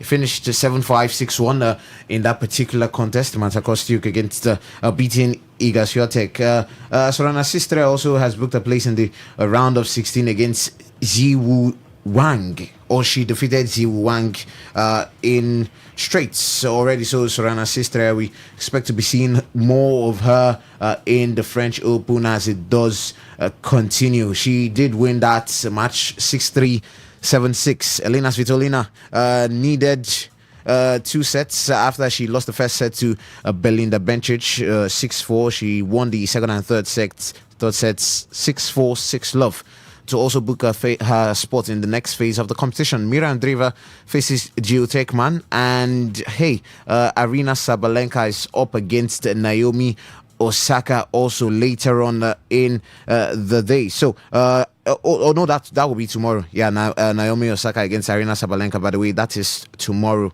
not today. Some of the other matches you see tomorrow is Anastasia Potapova against the exotically named Anna Kalinskaya. So these two women will face each other. Madison Keys is also in action tomorrow. Tomorrow she faces Diana Schneider also in that one. And my favorite name on the WTA tour, Maja Trelinska. Yeah, of Poland. She is up against the woman from France, Diane Parry. She comes up against the lady from France later on tomorrow. By the way, Alexander Zverev is also in action today. He faces the man known as Jesper de Jong. So he faces him from around 2:45. Jakub Mensik is up against Andrei Rublev from 3:20, and from 7:15 is Casper Ruud against João Fonseca. So that happens later on today. Currently on court is Rafael Joda against Pablo Carreno Busta. Busta has taken the first 2 sets, 6-4, 6-4, and Joda currently leads in the third set by 4-1. So it's going down in the French Open, and more to come this week. Of course, it all comes to a halt in this coming week. The French Open, you'd see the final in the next 7 days. Who will make it to the final? Osas says, this is Zverev's French Open to lose, and Sabalenka's French Open to lose. Let's talk some Formula One very quickly before we head into the final stretch of other sports on the show. We'll be moving into football stories in the next 15 odd minutes thereabouts, but let's settle a bit on Formula One. Alex, I'll start with you. Osas, we'll get into other stories in Formula One very shortly, but Alex, for starters in Formula One, Kimi Antonelli is making the rounds. He's been having some dramatic battles with George Russell at the Canadian Grand Prix. Which driver should Mercedes put as the face of that franchise going forward? Antonelli has been hot this season, but we always know the face of the brand is George Russell. Now, Russell and Antonelli made first contact during Saturday's sprint in Montreal, with the latter talking about Antonelli expressing major disapproval at his teammates' tactics over team radio during the race. Now, while Antonelli was far calmer and more measured when speaking after the sprint, which Russell won, the battle between the pair resumed after they started on the front row in the Sunday's Grand Prix full-length contest. Now, the pair exchanged the lead several times during a thrilling first half of the race.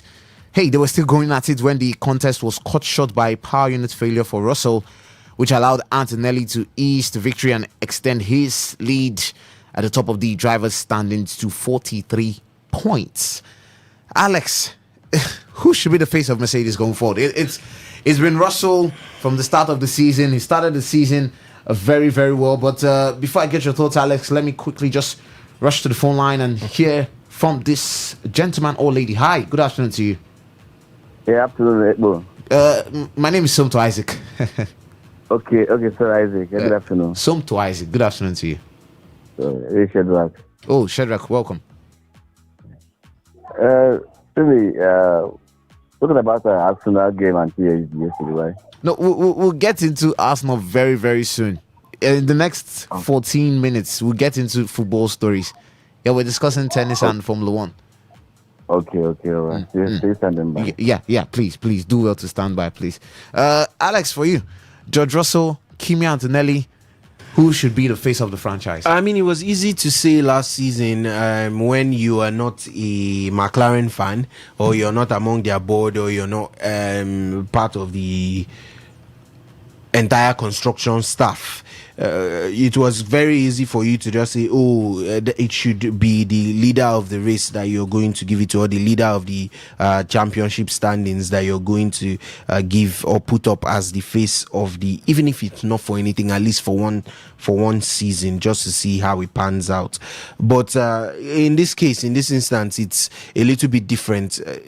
Right now, you have a very, very young Kimi Antonelli who's doing amazing things. Won his very first Grand Prix and did not stop there. Went on to win 4 or should we say 3 more consecutively to make it 4 in a row. Yes, he is that person that you'd want to call on, Kimi, and be like, okay, with the way he started the season, and there's always this factor of form when you're playing so well. When you're driving well and you're competing well, there's always this factor of form, and it reminds me so much of Oscar Piastri last season, because Oscar Piastri started off excellently and at some point had an almost 40 points lead at the top of the championship standings, but full weight was still being thrown behind Lando Norris, who was seen as the face of McLaren and who would have felt like his position was being hassled away from him with the attention given to his fellow compatriots, the Australian. At that time, it was a bit of a headache for them, because it is hard to look at someone who was first at the time and later finished third on the driver standings, and of course who helped secure the Constructors' Championship for your constructor itself. And it's really hard to look at that driver and go, you should be the backup. So it always creates tension. There's been lots of talks. Is he going to leave at the end of his contract? Is he going to run it down and go to or find a different constructor and try to compete and be the face of that team? So they have the same headache right now, because George is always the veteran. He's the go-to person for me when it has to do with Mercedes. But Kimi is young and doing things that have never been done before. So you're going to have that headache as to, okay, who do we give full support and backing? I think in terms of them as individual racers, obviously they're leading the rank and they're leading the standings. If we have to talk about them as a team, both driving for their constructors, it's always going to be putting Mercedes first. But if you have to talk about them against each other, obviously each person wants to win the championship. So yes, it has to be them staged up against each other if they are to go in that head-for-head battle. Then I think you'd give them an even floor, allow them or give them the opportunity to race themselves to find out who is a better pair of the lot. And basically, I think that's just the only way that it has to be. You have to give them that open ground to be able to compete. Last season, there were lots of talks about Lando Norris being heavily favored around above Oscar Piastri, his teammate. So we don't really want to hear things like that. We don't really want to here where there is a bit of restriction. I think we could even see it here in the studios. We had our eyes on a couple of Grand Prix and we saw the attention given to Oscar Piastri after finishing runner-up in one of the Grand Prix last season, and the amount of attention that went to his fellow teammate Lando Norris. So it brings that bit of division in the amongst the constructor between both drivers. But if handled well, if managed well, if there is a way you could tell someone, okay, no problem, you're going to be the face of our project for this season while we would see how it progresses next season. It means, yes, we are going to do or fix our strategies around you and to make sure that they are to favor you and to help you keep your standings or to keep progressing up the championship ladder. If there is a way to have that done, then I think it is definitely advisable. It's a way of keeping both drivers very happy. It's a way of making it as competitive as possible too. But at the same time, if it is not well handled, it could spill over and it could also become a little bit of disgruntled here and there. I mean, other drivers will try to handle it from different for their different teams. They will try to handle it, but at the end of the day, there's always going to be rumors, there's always going to be drifts and news and things that will come about that would try to separate whatever has already been building in terms of chemistry between the team. So there is no particular face for Mercedes right now based on, I mean, it should be George. But based on recent happenings, you would want to throw your weight behind someone who has if I'm not wrong, that's a 50-point lead at the top of the championship standings. You would want to throw your weight. You say, okay, yes, he has a good chance. He started off very, very well.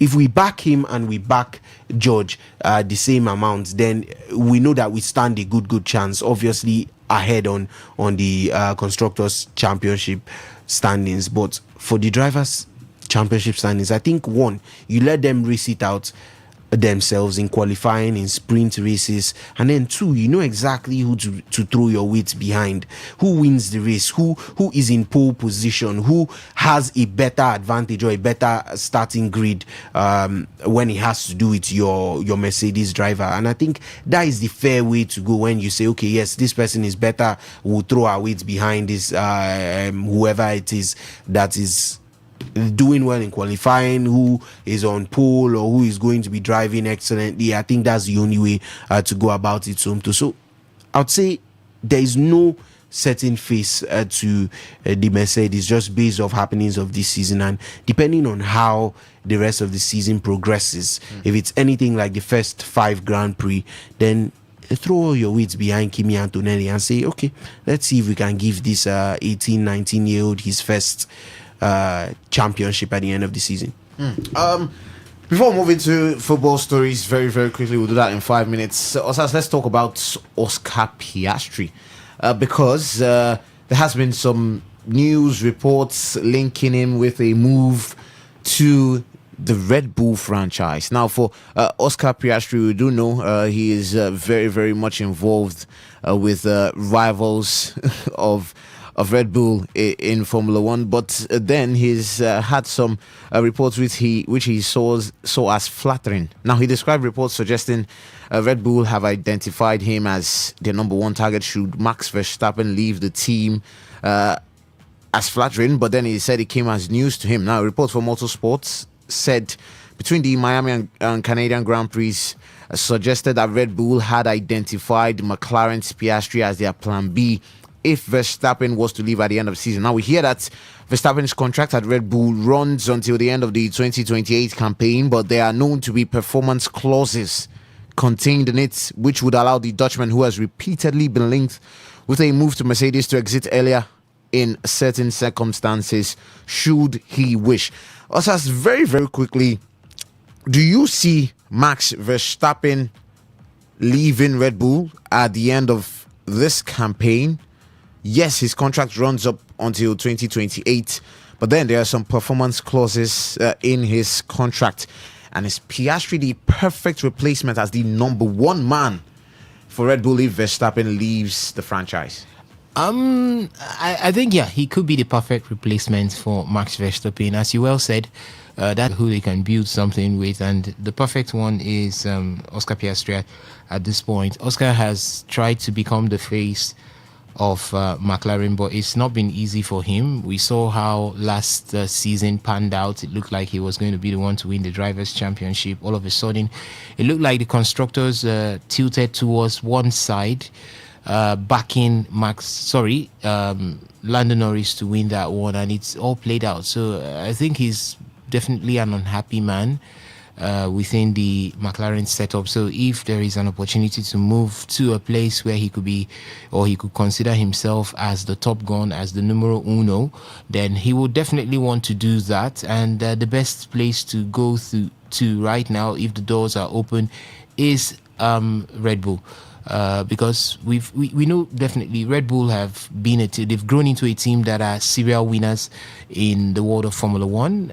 Though this season, last season also, it has been shaky for them, but that doesn't mean that Red Bull doesn't have the potential to throw themselves back at the top. Yeah, they are possibly works on the ground right now to ensure that Red Bull remains to the top. We could see that they started the season probably poorly.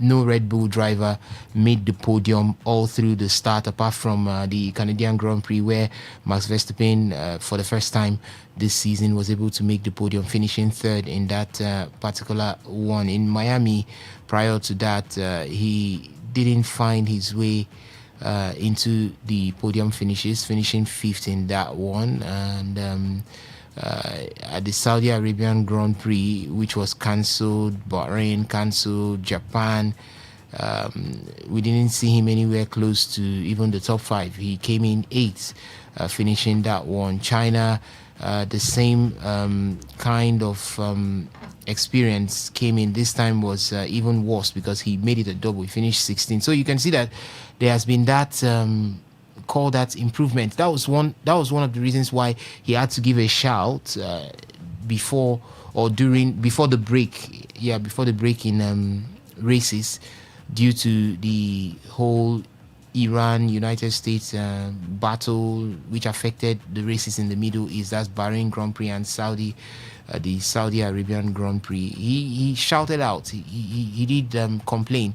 He said the FIA has to look at tweaking or rejigging their regulations, because if they don't, then he might lose it when it has to do with Formula One and step away. Yeah, and it's paying off right now, because look at the results from the Canadian Grand Prix. He has gotten on the podium, so we might not be thinking or talking about Max Verstappen leaving Red Bull any longer if results like this continue to come up. He's pushing really, really hard right now to get himself back in contention when it has to do with the Drivers' Championship. I'm trying to look at where he is right now in the Drivers' Championship. He's seventh with 43 points. It's going to be a very, very tight one for him, because Kimi is already in triple digits. That's in the hundreds right now, 131 points at the top. So breaking or superseding that, you would need Kimi Antonelli to go off the podium for about 2 to 3 races, and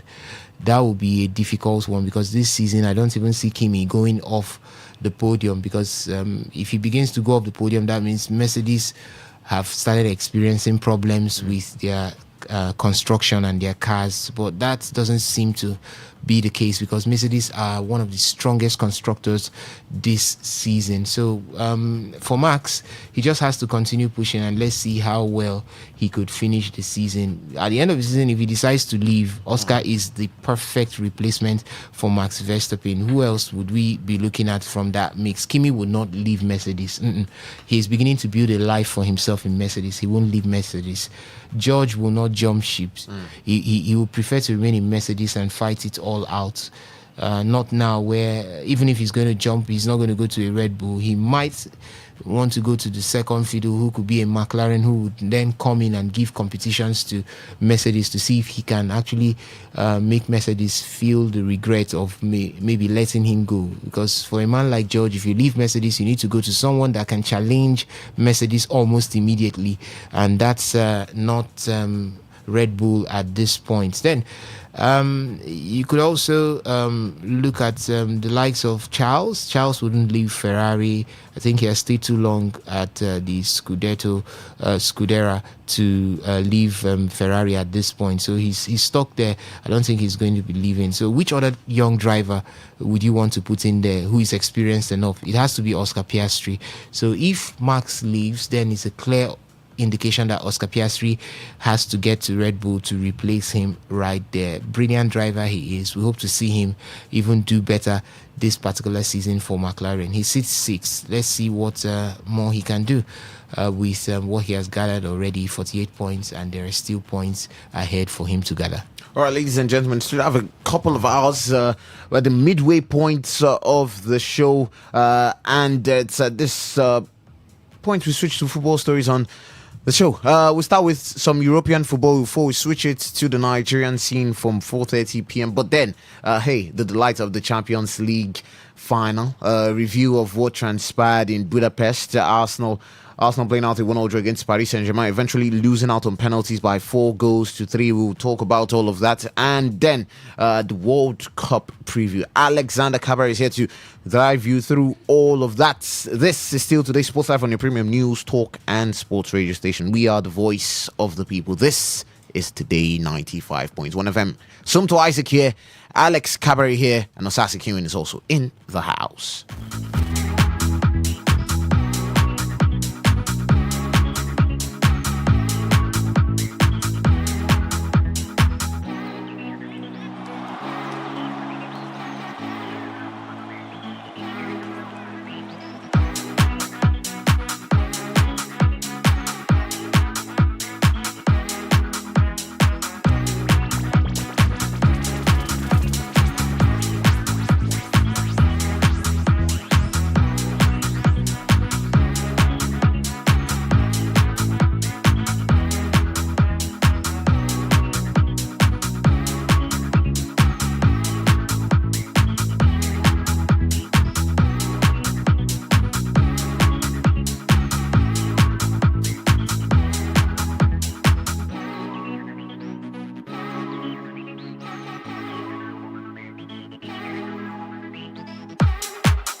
And who were victorious on the night against Arsenal Football Club. That game finished 1-1 in regular time, and it finished 4-3 on penalty shootouts. Yes, I do retain Somto in the studio, and I am also seeing Priye Fizi walking into the studio for analysis. Priye, we know your mission here. We know exactly what you're going to be headed here. But by the way, I am Kabari Alexander. I'm going to be in the driving seat from now up until an hour and 20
buzzing, but please, I will just ask you to hold on for a couple more minutes. Yes, there are a lot of things are happening at the moment, and right now I can confirm to you that a trophy parade is happening right now live at North London over there. Lots of unhappy faces, but Arsenal are having their parade with the Premier League trophy. I did mention I have Somto still here in the house of Sas, the demigod in the world of sports, alongside Priye, who walked into the studio just minutes before we were set to begin. But we are going to dive right into it, and my phone lines are still buzzing. And for those calling, I would ask you to just hold on a couple more minutes, and we will definitely want to hear everything that you have to say. You would call in, you would share your banter, or you would share your observations. I'm sure there must also be some Arsenal callers amongst the lot, and we would also want to hear what you thought about the game yesterday and how Arsenal approached that match. But we just kick things off with Arsenal manager Mikel Arteta describing the feeling of losing a Champions League final as pain. That was the first word out of Mikel Arteta's mouth in his post-match news conference when he was asked about how he would sum up the Champions League final defeat to Paris Saint-Germain in Budapest. Yes, today, as I did mention, they have an open-top bus parade to celebrate their Premier League title, but it is coming after a Champions League final heartbreak. Now, the Gunners, who were unbeaten in the Champions League this season, headed into yesterday's final and they missed out on becoming European invincibles with their penalty shootout defeat. Arsenal are hurting but have flown back from Hungary to the North London and to the Emirates Stadium, and they are joining their fans right now to celebrate a season to be proud of. Before the game, Mikel Arteta, Arsenal's manager, said he wanted to use the Premier League success as a platform to reach bigger destinations and to aim for more silverware. But unfortunately, his side fell at the final hurdle in their pursuit of a first European trophy in their first final in the competition since 2006. Arsenal produced a battling display. I'll come back to that word because I really want to find out if it was a battling display from the guys in the house and, of course, from you, the callers. They produced a battling display, but they lacked attacking quality as PSG dominated with 75% possession and eventually won on penalties as centre-back Gabriel skied his penalty in the shootout.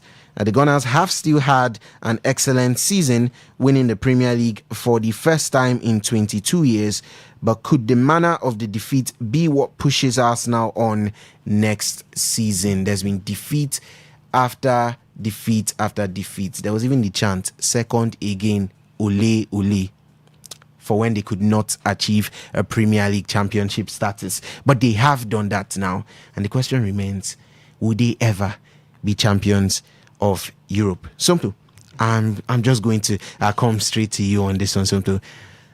What your thoughts? Just very quickly, a summary, a recap of that game yesterday. Do you think Mikel Arteta approached the game the way he was supposed to? I think Kai Havertz scored that opening goal in 6 minutes, and from then on, it seemed like that game was set up for this Arsenal team to at least have a foothold in the first half. Now, none of that whole thing about tension and early nerves, because the prospect of having tension and early nerves was if PSG got to score early in the game. Yeah. But they did not score early in the game. Rather, it was Arsenal who scored early in the game. And albeit a very good goal from Kai Havertz. Yeah. Now you have your opponents right where you want them. You have your opponents there for the taking. Enrique, and I was here weeks ago when I said, Enrique said he feels one of the best parts of PSG this season is how they've improved defensively. But I was of a contrary opinion. Different games have different phases. Maybe against Bayern, they were very solid and they had to channel a different part of their game. Yeah. But for me, defensively, Paris Saint-Germain were not all that compared to last season. Especially with the pairing of Pacho and Marquinhos. Obviously, Marquinhos is not in his early stages anymore. Pacho seems the younger one, but still, he was looking a bit rocky in some games I've seen this season. I mean, how do you tell me you have improved defensively and you're conceding 4 at home in your first leg of your semi-final? So, Arsenal, they had that team for the taking. Maybe a few more chances. Maybe when you get that opening goal, PSG are trying to get back into the game. Come out and play. For starters, and maybe just come out and play rather than setting up in a way where you are trying to manage the game to flow at PSG's pace, because you gave the game to PSG for them to come and play what you are able to provide to them, because they cannot challenge you aerially. They cannot also challenge you when it comes to breaking down the low block or a mid block, if that was what it was. But at the end of the day, I felt they could have come out more. They didn't.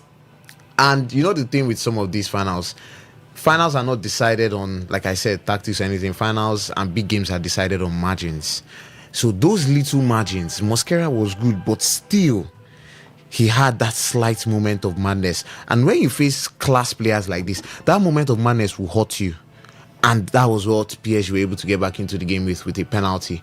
Albeit, I've seen some, maybe not Nigerian PSG fans, but those in France who have said this was one of the toughest games they ever watched their team play. And Enrique even came out after the game to say, listen, this Arsenal, just like Mourinho could point it out years back, just like Guardiola could always say, now watch out for what this team wants to do. Because they can tell you that from a point of experience, that this team can actually do something. And this team has actually given them proper headache when they managed to face them. But it seems like Arteta somewhat for me, is, I don't want to say underrating because he's the manager of the side, but he's not using this Arsenal team to what could be the best of their abilities. Now they have a very good defense, so you can say that could be the best of their ability defending, but you still have some very good players going forward. Kai Havertz is one player going forward that, yes, he's not the best striker in the world, but Kai Havertz can still do a job. You got a striker from Portugal who scored over 90 goals in over 100 games. You also have players like Bukayo Saka's attacking prowess has somewhat declined. It's not the same anymore. Ibrahimovic is a moments player. Martin Odegaard is a fine creative player.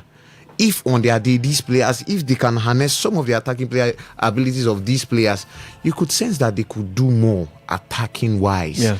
Because it seems like they are limiting themselves to just be a very good defensive outfit, and they're somewhat forgetting that they know how to do the business of going forward. So if that can be improved, I don't know, we hear that they will get a left winger. There's also a talk about strikers, maybe Morgan Rogers. Rafael Leao came out yesterday and said he wants to go for a new challenge, and all of this. Maybe if they get a new winger, get a new striker. I don't think they'll get a new striker, by the way. I think Havertz and Gyökeres stays. If Jesus leaves them, that means there's a probability. But if there's any striker you're getting, it has to be Alvarez. If there's no other striker apart from Alvarez, just leave it and work with the ones you have. If Alvarez is going to Barcelona, leave him and work with the two you have and just modify your left-hand side of your attack. So for me, I think Arteta is not utilizing this team to the best of your attacking talents, which for me is not entirely his fault, because I think he can do that, and he has done that. There was a season where Odegaard had 15 goals, Saka had 15 goals, Martinelli was the top scoring Brazilian in the Premier League before this guy took over, Igor Thiago. But still, there is attacking talents in that Arsenal team. You have to utilize it. But you see the thing with Champions League football, which I pointed out earlier, is that it is something about errors. Teams have their errors. Ferdinand said he was in the Man United side who lost in 2009 and 2011, and he had one of the worst summers ever. They lost to Barcelona in both of those finals. But mind you, United had won in 2008. So their own errors came in from that segment up until, let's say, you can stop at the landmark of 2012 when Chelsea now won the Champions League from then on. Yeah. But you could also see that Bayern too were very consistent in the period they won the treble under Jupp Heynckes. But before that time, even under Pep too, when Heynckes left, they reached the semi-finals when they lost to Real Madrid. So 3 consecutive years, 3 semi-finals. So there are errors for some of these teams. Atletico Madrid lost those 2 finals. I think that was 2014, 2016. There are errors. This Arsenal team will still reach a final in the next 2 or 3 years. Now, it is how you pick up from here. It's how you learn from this particular scene or this defeat against PSG. Did I feel like they were a bit too pragmatic? Yes, but still you have to find a way to win, and maybe he thought that was the best way to win. But hey, a team that wants to do it back to back, they will come at you with more fire. Okay. Oh, well, we've gotten quick thoughts from Somto there in the house about how Mikel Arteta approached that game.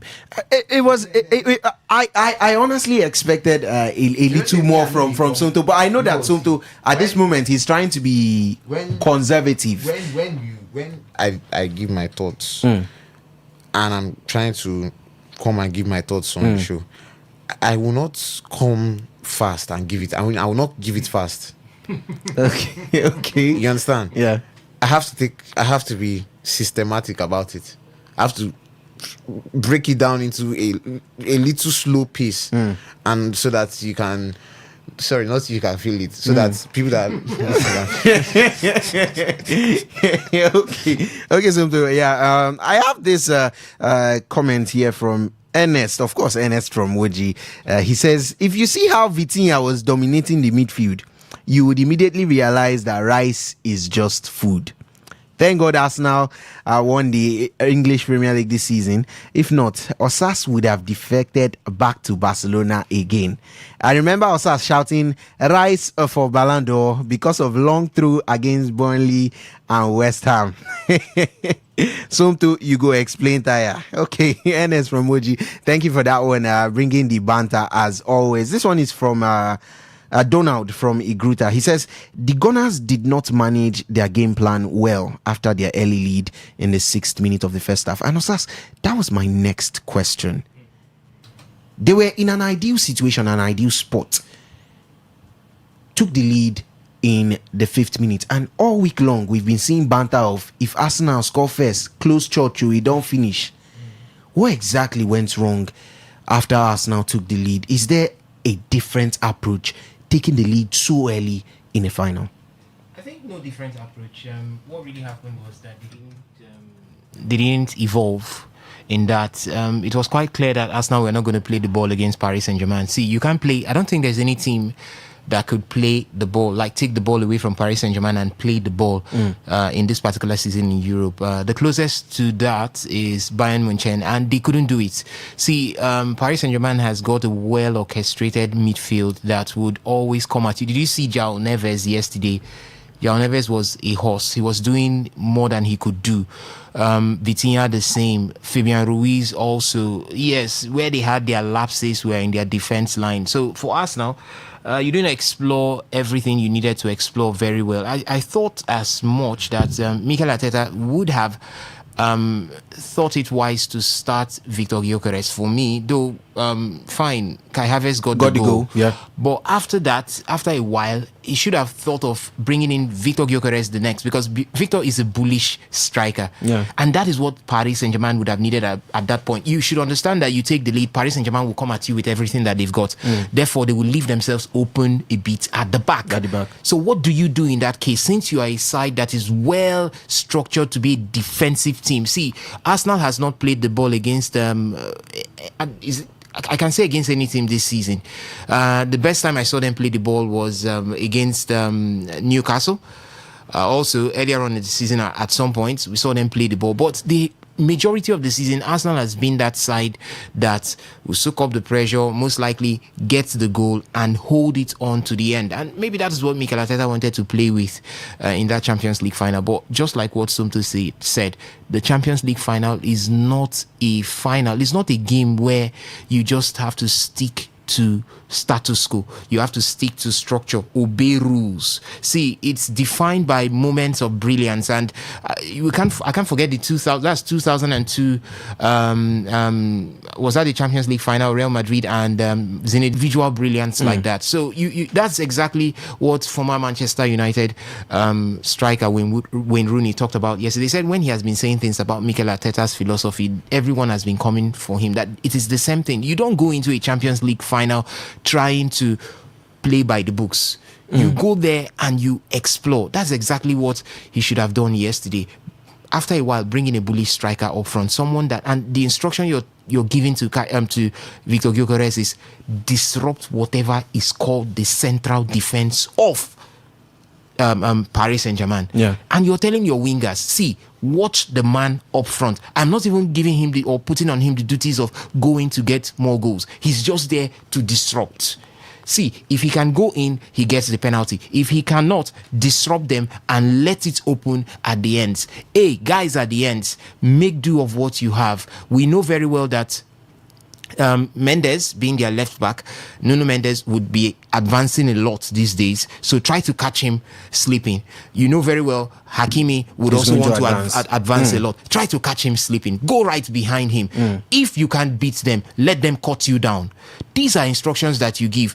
Hey guys, let's hit them on the counter. See, everyone in the midfield, try to contain. Then always play with Victor Gyökeres. He's got the energy. He's got everything in place. That's exactly what you would have told them. You would have disrupted the entire Paris Saint-Germain. See, Arsenal just went to sleep and allowed Paris Saint-Germain continue to pile the pressure. What do you expect when pressure is being piled? Very soon, you will snap. And that is what happened to Christian Mosquera. Unfortunately, he was just the scapegoat. He was the one that snapped at that moment to bring Paris Saint-Germain back in the game. And when they had that penalty, they equalized. Asked him to, I was there at Amora. I just had to, in short, dissolve into the crowd because I knew that from then it would be game on. See, there's one thing about football. When you miss the right time to apply a cheat code, I don't think you might recover again. Because by the time you're trying to open up to rejig and get back to maybe playing something to get yourself in front again, you might have your opponents even pile the pressure even more. That's exactly what happened yesterday. So I think Mikel Arteta, most especially after surviving the first half, leading, that second half immediately, we should have seen a Victor Gyökeres coming. And he's not coming in with the orders or instructions of, hey, go and get the goal. Listen, go and become a problem to Marquinhos and Pacho. Good enough, you've seen that Pacho did not. In fact, in that defense, the person that was performing very well when it has to do with marshalling out defensive duties was Nuno Mendes and Marquinhos. Yeah. So, Pacho was the weak link. See, Victor Gyökeres, near that boy. Put fear for him, body. That's what you should have done. We saw Victor do this against Atletico Madrid. It wasn't far-fetched in the semi-finals. We saw him do it in the second leg. Go close to him. Put fear for him, body. Make Marquinhos to have a second eye on you. Then you open up for others. Arsenal has got brilliant wing players. Martinelli, who came in that second half, can do it from that side. Noni, the same thing. These players would have come in with their trickery, their speed, and before you know it, there will be openings. Remember that you've got a Bericese that could also add bodies from the middle. So these are some of the things that I felt Mikel Arteta should have done. I didn't say come out and go and play power for power with Paris Saint-Germain. But just use what you have to hold on and get what you want. I think that UEFA Champions League was winnable for Arsenal. 45 minutes was what stood between Arsenal and glory, but he didn't manage it very well. Okay, the thoughts of Osas, the demigod in the world of sports, they're saying that Mikel Arteta did not manage that game very well. I want to go to my phone lines right now because I see the callers buzzing. But first of all, Priye, I have to come to you with this one. Arsenal, the lowest possession in a UCL final since, guess who? Chelsea in 2012. But Chelsea walked away from Munich with the Champions League trophy. They had 44% possession in that game.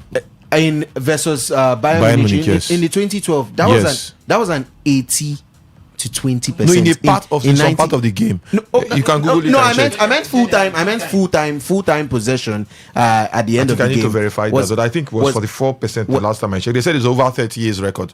Arsenal actually broke. It was an 80-20 for Bayern. I will check it. But at the end of the day, Chelsea walked away from that place in Munich as champions of Europe. Priya, what is the difference between how Chelsea approached that game some good 14 years ago and how Arsenal approached their final? Maybe my this thing is actually not correct. I'm seeing 44% here, but possibly we'll verify and we'll get the real figure. But my point is, it's 44, right? I'm seeing 44%. That's why I'm surprised when you say 20, because it's over a 30-year record. I think Arsenal actually broke, having 25% in that particular game. But now let's look at the game critically. What actually cost Arsenal the game? They were just naive. I think they went to that final as, when you don't have the experience. It's taking them a long time before going to the final. I think they were naive. A typical example, one aspect of the game, Saka got a corner kick. He won the corner kick. He was delaying time to take a quick corner kick. That's the last kick of the game. Of the first half. Take that corner kick and you may get something from that corner kick. You could understand that they don't understand what it means to play in the finals. You lead Paris Saint-Germain, you need to punish them. Anytime Arsenal actually go in the final third of Paris Saint-Germain, you could see that they are vulnerable. There's a possibility of them making mistakes. Yeah. You said what was it? There's actually a 36% at the end of it from UEFA.com. Okay. There was actually a 36% for Chelsea at the end. At the end of the game. Yes, at the end of the game. The image I'm citing is right before Thomas Muller scored that go-ahead goal. Okay, that's it was an 80-20. So, but at the end of the game was 64 to 36. Yes. So we're looking at holistically the entire game. So for me, I feel the issue of the Arsenal, they were naive. They did not manage the game properly. You hurt them. You observe that they will make mistake in their defense line. You keep punishing them. You keep piling the pressure. They were not doing that. Then you made mention of Gyökeres. Gyökeres came in second half. He played the entire extra time. If he's that bullish, he would have gotten something for the game. It became even worse when he came in. Kai Havertz was that breath when it comes to when it comes to attack. He was actually piling the pressure. I think he was basically one of the few guys that did very well for the Arsenal, apart from the centre back and maybe Declan Rice. I will not say Vitinha totally dominated Declan Rice. I think Declan Rice and Skelly did a decent job at sitting back deep, helping the defense line. I think they did very well. But the problem was just that proper transition. Punish these guys. If you have the chance, Bukayo Saka, don't be naive. 1v1 3 times, you could not beat anybody. If you're not fit, please don't play. If you're fit, play. You don't act as if you're not fit and you're playing a very big game as the Champions League final. I think Bukayo Saka should have been excused in that game. Maybe coming to the second half or the extra time. They would have started possibly a Madueke. For me, that's my opinion, because he was acting like a player that's injured. That's playing with hamstring or something. 1v1 struggle with defenders, struggle to physically challenge players. Even coming back to help the defense, he wasn't doing enough. I think it was just holistically Arsenal, from the coach down to the players. I expected him to pile the pressure. Look at the teams that have defeated Paris Saint-Germain in the past 2 years. How did they approach the game? A typical example, Chelsea Club World Cup final. This is basically the same players that played the Club World Cup finals. What did Chelsea do different? They saw the weak link. They got the goal. And that was similar thing from the flank. They make mistake, you get the ball, you run into the box and you score. That's exactly what Chelsea did. You get the first goal, you keep piling that pressure, that same position, you get another one, you'll be rewarded. Imagine you score 2-3 goals in the first half. That game is done and dusted. People will just go home and rest. But you gave them the chance for them to build the belief, for them to have that belief system that they can come back into the game, especially into the second half. They started building the momentum, they started attacking the Arsenal. They started seeing that the Arsenal are not ready to play. And when you're not ready to play, what do you think the opponent will do? They will still pile in more pressure. And when they pile in more pressure, definitely you crack in that kind of game. You cannot defend the full 90 minutes. They must have chances. They were even lucky enough, Bakula did not even seal that game up in the 80-something minutes. Because he had like two chances. I think it has to be a counter-attack. 2 clean chances. Counter-attacks. To run through. Yes, run through, yes. Maybe any other player, even Due would have possibly put it in the back of the net. Bakula is not that good when it comes to finishing. So for me, I think Arsenal did not deserve to win yesterday's game because they approached the game as a naive team. They had everything in their hands for them to punish Paris Saint-Germain, but they acted like they were not ready. Maybe next season they might be ready, but this particular season they approached that final like a team that's not ready to get anything from that game. I'd love to get Ray's thoughts on this. Is that if the game plan had worked, would you say them defending well was a tactical masterclass? Was it a masterclass, or then they don't deserve to win it? Now the point is, I when I was even seeing the game, I said it's not possible for us. That's not what we were quite lucky for them to get to that point of the game. They were the lucky side. They would have ended that game in 90 minutes with Bakula attack. It was clear one-on-one with the goalkeeper. That's a clear-cut chance for them to put the ball in the back of the net. But how many chances did Arsenal create? We know Arsenal to be a team that can actually convert with set piece. They had only 3 corner kicks in that game. This is your biggest strength. Now, you're not attacking, so you can't get the corner kicks. So for me, I think it was a very, very poor showing from the manager. I think Enrique tactically showed Arteta that he needs to learn, especially when it comes to big games. Like, this is the big moment. This is the moment for history. In this kind of game, I expected some of the front players to. That's why I was quite disappointed with Bukayo Saka. Totally disappointed with what they got with Bukayo Saka. They slept in that game. And they had the experience. They had the experience. I was seeing Skelly acting as if he's 37. Skelly was the guy pushing with the ball, running with the ball, attacking. The same thing with Declan Rice. But you can look at Odega. Odega was just sleeping. What was remaining for them to give him a very big bed for him to sleep in the middle of the pitch. Same with when even Berechi came in, the same thing. They were acting like they were not playing the Champions League final. They were playing a league match that they have won the Champions League. Maybe they have won the Premier League. They just want to see off the remaining games. They were playing as if they were playing a Crystal Palace side. The last game they played. Come on, you're playing a Champions League final. This is where the men are made. This is where the likes of Zinedine Zidane, Lionel Messi, Cristiano Ronaldo, and Gareth Bale, they put their name in history. You cannot keep that thing and you expect for you to get a result. We saw the Atletico Madrid and Real Madrid final. That should teach you a lesson. Atletico Madrid, Gordon, and the likes of Juan Fran were one of the best set of defensive pairing in the whole of world football at that particular point in time. They had the best centre-back pairing. They had the best right back and left back in the world at that particular point in time when it comes to defending and absorbing all the pressure. But they cracked them. They cracked them. Real Madrid they had just one opportunity. Sergio Ramos, they took the game to extra time, they took them to the cleaners. That's the point. You cannot defend that way without trying as much as possible to hurt your opponent. If you don't hurt your opponent for 90 minutes, you will be punished. You don't have a Kante in your team. So you have to accept that. You don't have a Makelele in your team. These are young players. Maybe next season they can do better. But I think they approach the game as a team that's not ready to win the Champions League. I think well deserved for PSG. They won it. We'll still sing our beautiful song, Champions of Europe. You will never sing that. ever sing that. At least for now, the anthem does stand. Yes. Look at this Arsenal side. It's a bit of it's a work in progress. A bit of finishing touches to be done on that Arsenal side. See, Arsenal will dominate the session or the playing of football for a while. They are going to be in the UEFA Champions League. See, this Arsenal side you'll find it difficult exiting this Arsenal side anything less than the quarterfinals of the UEFA Champions League. Arsenal has built a team that can withstand the pressure. See, the best way to build a team is to build the team defensively first before you go offensive. Paris Saint-Germain built lethal weapons in front, but what happens if you get to a team that is complete? See, if this Parisian side were to come up against the traditional Italian club sides, what I'm talking about, back in the days where you had Juventus dominate European football, AC Milan dominates. What was the year when Milan played Liverpool in the final of the UEFA Champions League? The revenge final against a side like that. They will find it difficult to cope because see, that's a complete. They call it total football. They give you the attack. They are there in the midfield. They are there in the defense. Then you bring up your midfield and an attack as your A game. And you have a leaking defense. I don't think that's the best way. But for us now, they've been able to build from the back. The best way to build is from the back. So the finishing touches we're looking at is in front and most likely tweaking your gameplay. We've seen this Arsenal side play beautiful football before. You may not be lucky getting this opportunity you have, the luck of the draws. Yeah, again. You may not be this lucky again. I think this is the best opportunity for Arsenal to come in. About the draws. No, I'm coming. We've seen Arsenal before this season. Arsenal played Real Madrid in the semis. I am coming. My point is, you may not be this lucky. Sorry, and now the form of other teams may be better next season. Yeah. We don't know what other teams have on their sleeve. A Murillo is coming again to the Real Madrid side with a big financial war chest.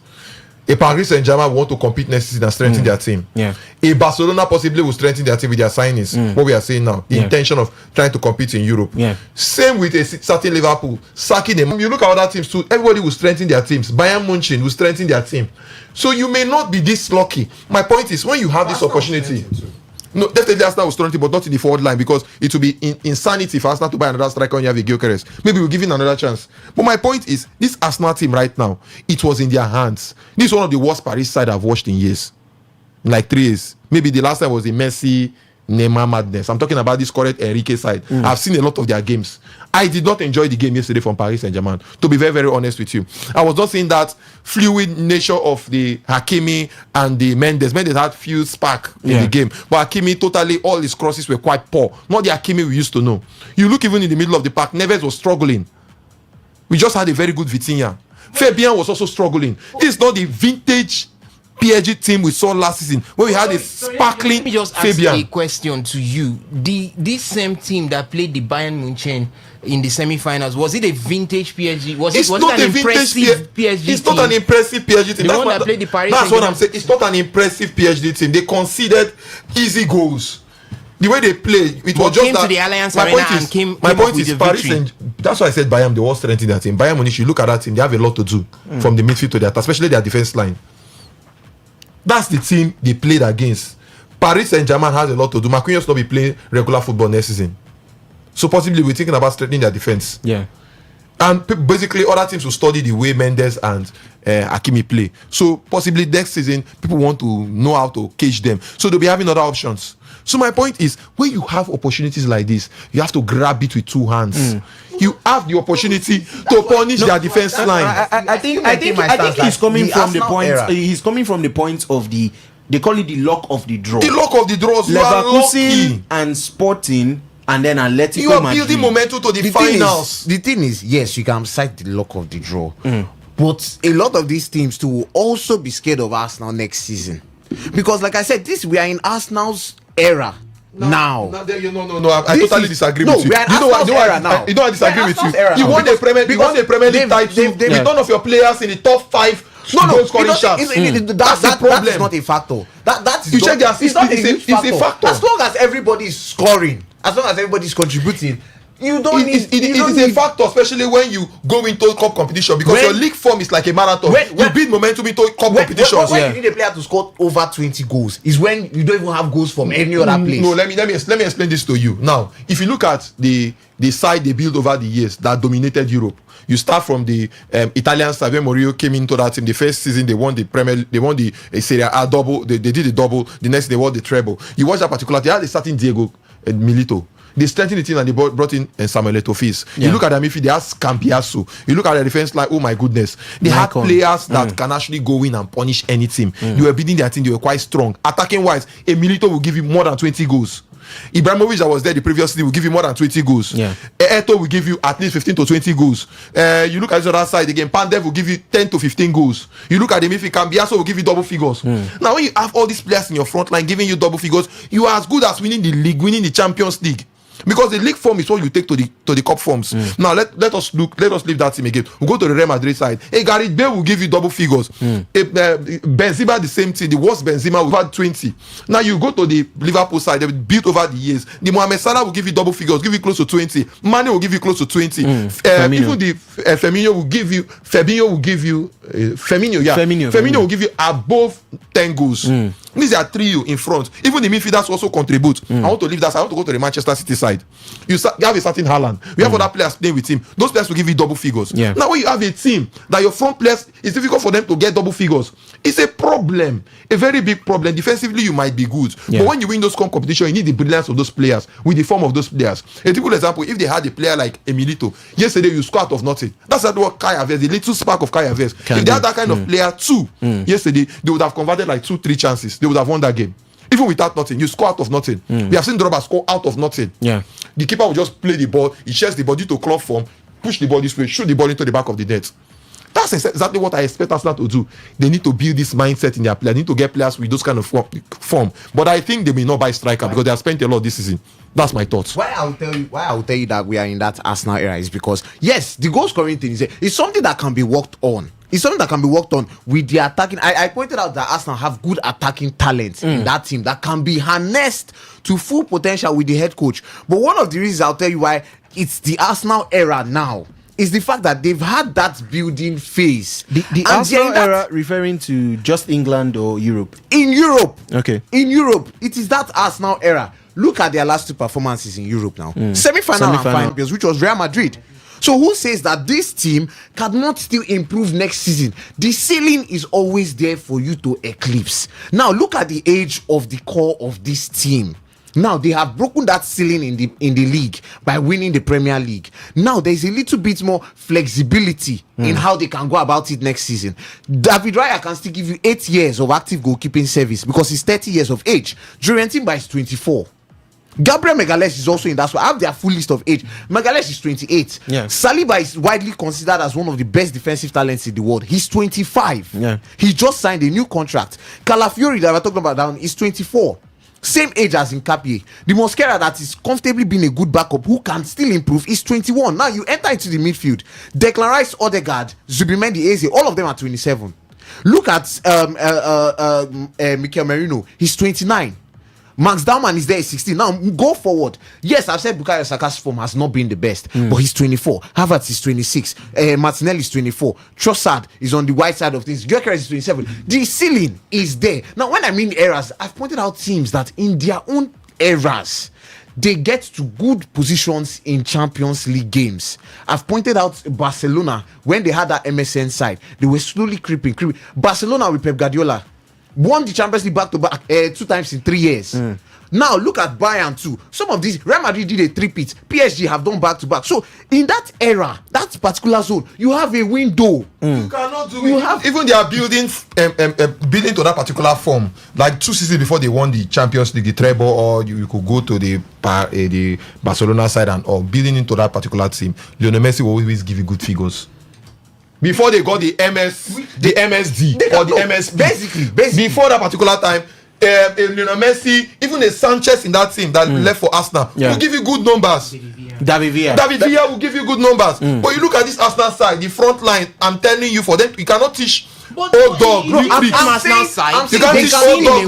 They can give you good numbers. We have seen seasons where the same side gave double figures. You can't teach an old dog new tricks. We've seen seasons where this same side had double figures. You can't teach old dog new tricks. You can't teach old dog new tricks. What I'm basically saying is that the ceiling is there. They can improve. Now, what I'm also basically pointing out is that this side can actually still improve. It is not They done. are heading into their prime. It is not done. More crop of players heading into their prime. When do you consider peak for a player in terms of age? I think they have hit their prime. How? Most of them are 24-year-old. As a club? Yes, as a player. Madueke cannot do more than this. We see Madueke in Chelsea. We saw him move to Arsenal. We are looking at the growth, the figures. Every player. I want to leave him again. I want to be player for player now. I want to be player for player now. You're talking about players that will improve. Kaya Havertz was playing in Chelsea years ago. Kaya Havertz was playing in Chelsea. We look at his figure in Chelsea, the next season with Arsenal, and this season again with Arsenal. Where is the improvement? So they want to do magic tomorrow. There's no limit. He was nowhere to be found quite early. But Gabriel broke the chains at Alex, let's have it. Okay, have me, please. There is no ceiling. I believe there is no limit for any player. Every player can still punch above their weight in football. Nobody would have looked at Due years ago and said this guy will come into the big stage. Yes, that's what I'm saying. No player has a limit as long as you put in that effort and that hard work, which you can put in. To me, yes, you can say, oh, this is what I believe is the highest Madueke can do. But coaches will always tell you something. The conviction that they need in players is if they tell you, can you do this thing? Once there is the willingness to do it, just like Pep asked Bernardo, can you play left back? And Bernardo said, yes, there was the willingness. Then it is the coach's duty to now ensure that that player cannot push above what he feels that he can do. So I'm telling you that these players, they can. You know why they can push. You know why they will not? First of all, Arteta, he won Premier League this season. You can't change a winning formula. He was playing attacking football. He struggled. Finally has won the Premier League title. I feel next season he will still approach the same thing.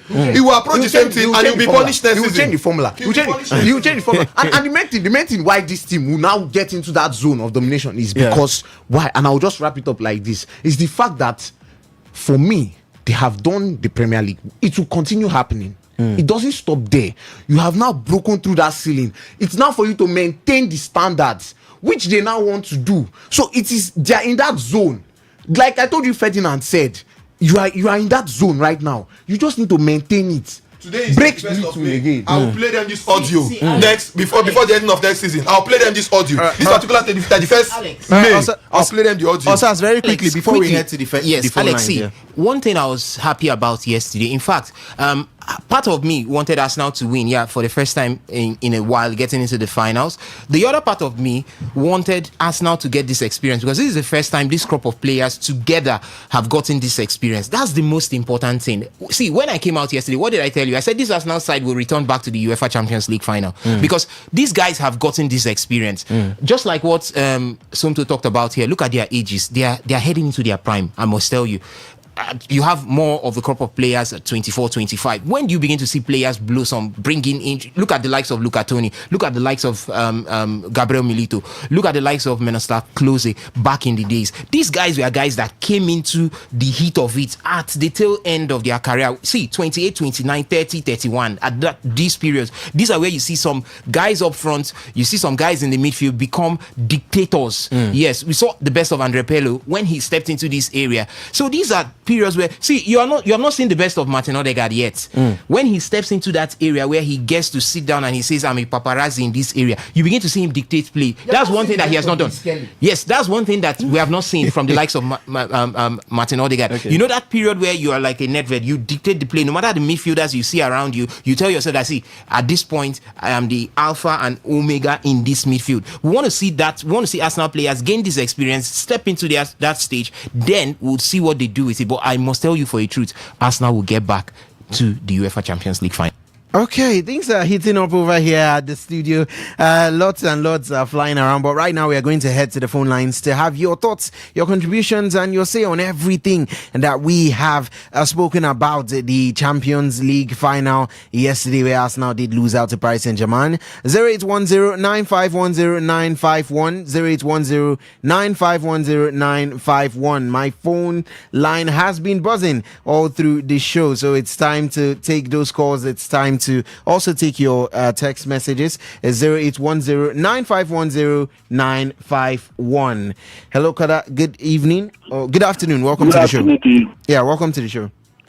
Happy Sunday to you all. I wish you the very best too. Let's have your thoughts, please. My brother, the man there in the studio arguing with you is on point. My name remains Stephen Idodo. I read carefully. I think in that Arsenal team, if I'm not making mistake, I have to have up to 4 players who have won Champions League in that squad. I think that yesterday match which Arsenal played, they performed very poorly. And I do not expect that the next season is going to be the same way as this season that just ended. So next season is going to be very tough and competitive. This one that they even go to the final and play a final, they won't have that opportunity next season. Arsenal performed very poorly. Even the league that they win is by luck. If not, Man City could have taken the league from them. Yeah. So Arsenal, give and take, next season, I think they won't see even up to semi-final next season. Wow. Bold predictions there. Not even semi-final. That is telling you, this what is telling you in the studio there is very correct, because Arsenal is not improving. I'm going to do that match yesterday. As soon as Kayabot scored that goal, and Arsenal, many of the players on the street there supported him to score another one. I think the game could have ended. But Arsenal don't have that Champions League experience. That's my own take. Okay, thank you very much for that one there. He gave a lot of kudos to Priye for his analysis as to why he thinks Arsenal will not be in that same position come next season. But let's hear from this caller. Hello, caller. Good afternoon. Welcome to the show. Good afternoon. Yeah, your name and where you're calling from. All right, let's have your contributions. I think, like I always say concerning Arteta, it's a mentality thing that is shared with all the fans. That we are better, we were the better side, we need to see where they did well. How can you win a Premier League to start with? You don't have highest You didn't have the highest score. You didn't have any points more that they said to go for goals. When you look at the previous win of Man City, Salah was the record breaker. In the Liverpool, Salah was the record breaker. Every point that we are calling to rescue, the Arsenal fan here try to counter, and they can't help them because what that we are calling here is practically correct. Immediately we scored, which was their game plan, scored them close and lost. Keep them on counter. Back to back. This is a team is not that strong. It's not a team that somebody cannot win. Even in their league, they didn't win all their games. They are not unbeaten on their league. But Arteta was unbeaten before coming to that Champions League final. He now says another world record. He takes him to play unbeaten the Champions League final and lose. He did not win the Champions League.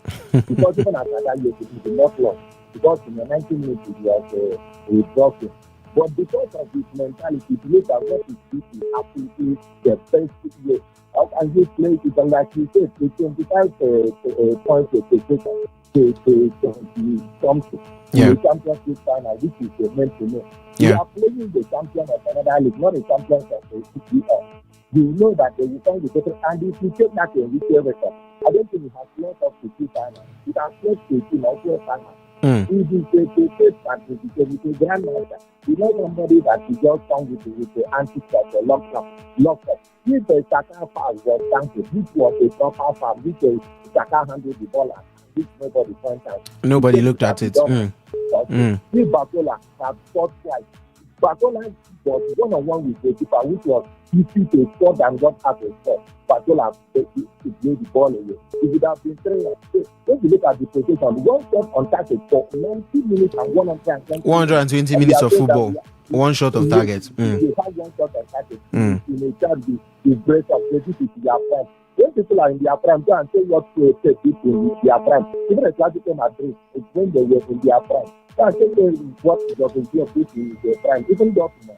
So when you are in your prime, you are still Marina says if you want to become the best, you need to beat the best. You don't come with a catapult mentality to fight somebody that has a massive weapon. It was a catapult mentality. It was like they are looking against them. All their stars were hidden. I did not see somebody that could say today, I should make some man in this game. You need to do it. I did not see it. So the better side one, they did not deserve the victory because of their mentality and the way they are treated the game. It was a very ugly final to watch. There was no positional moment. There was nothing to watch because of they were lucky. And how can you defend for 120 minutes or 90 minutes? So the better side one, and Arsenal is not with their prime. I don't see them getting to the final. Because Arsenal team are giving up. We'll be back. Champions League back to back before. This team played Champions back to back in the history of football. The Champions League started. Apart from maybe Madrid and Valencia and in CPC they play back to back. All my teams did not play back to back.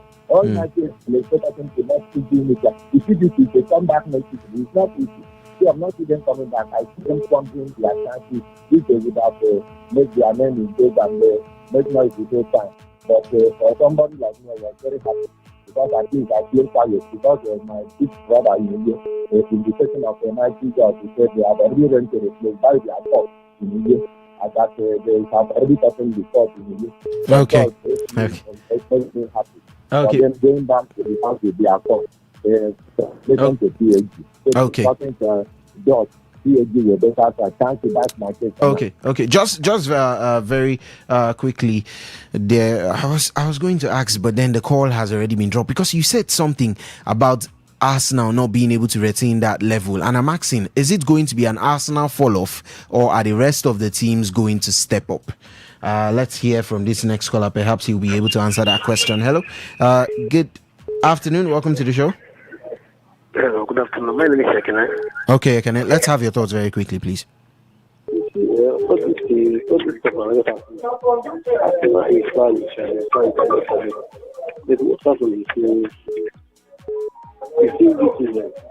No team for Premier League says they are around. Remember the time when the Pep and the Liverpool for Premier League.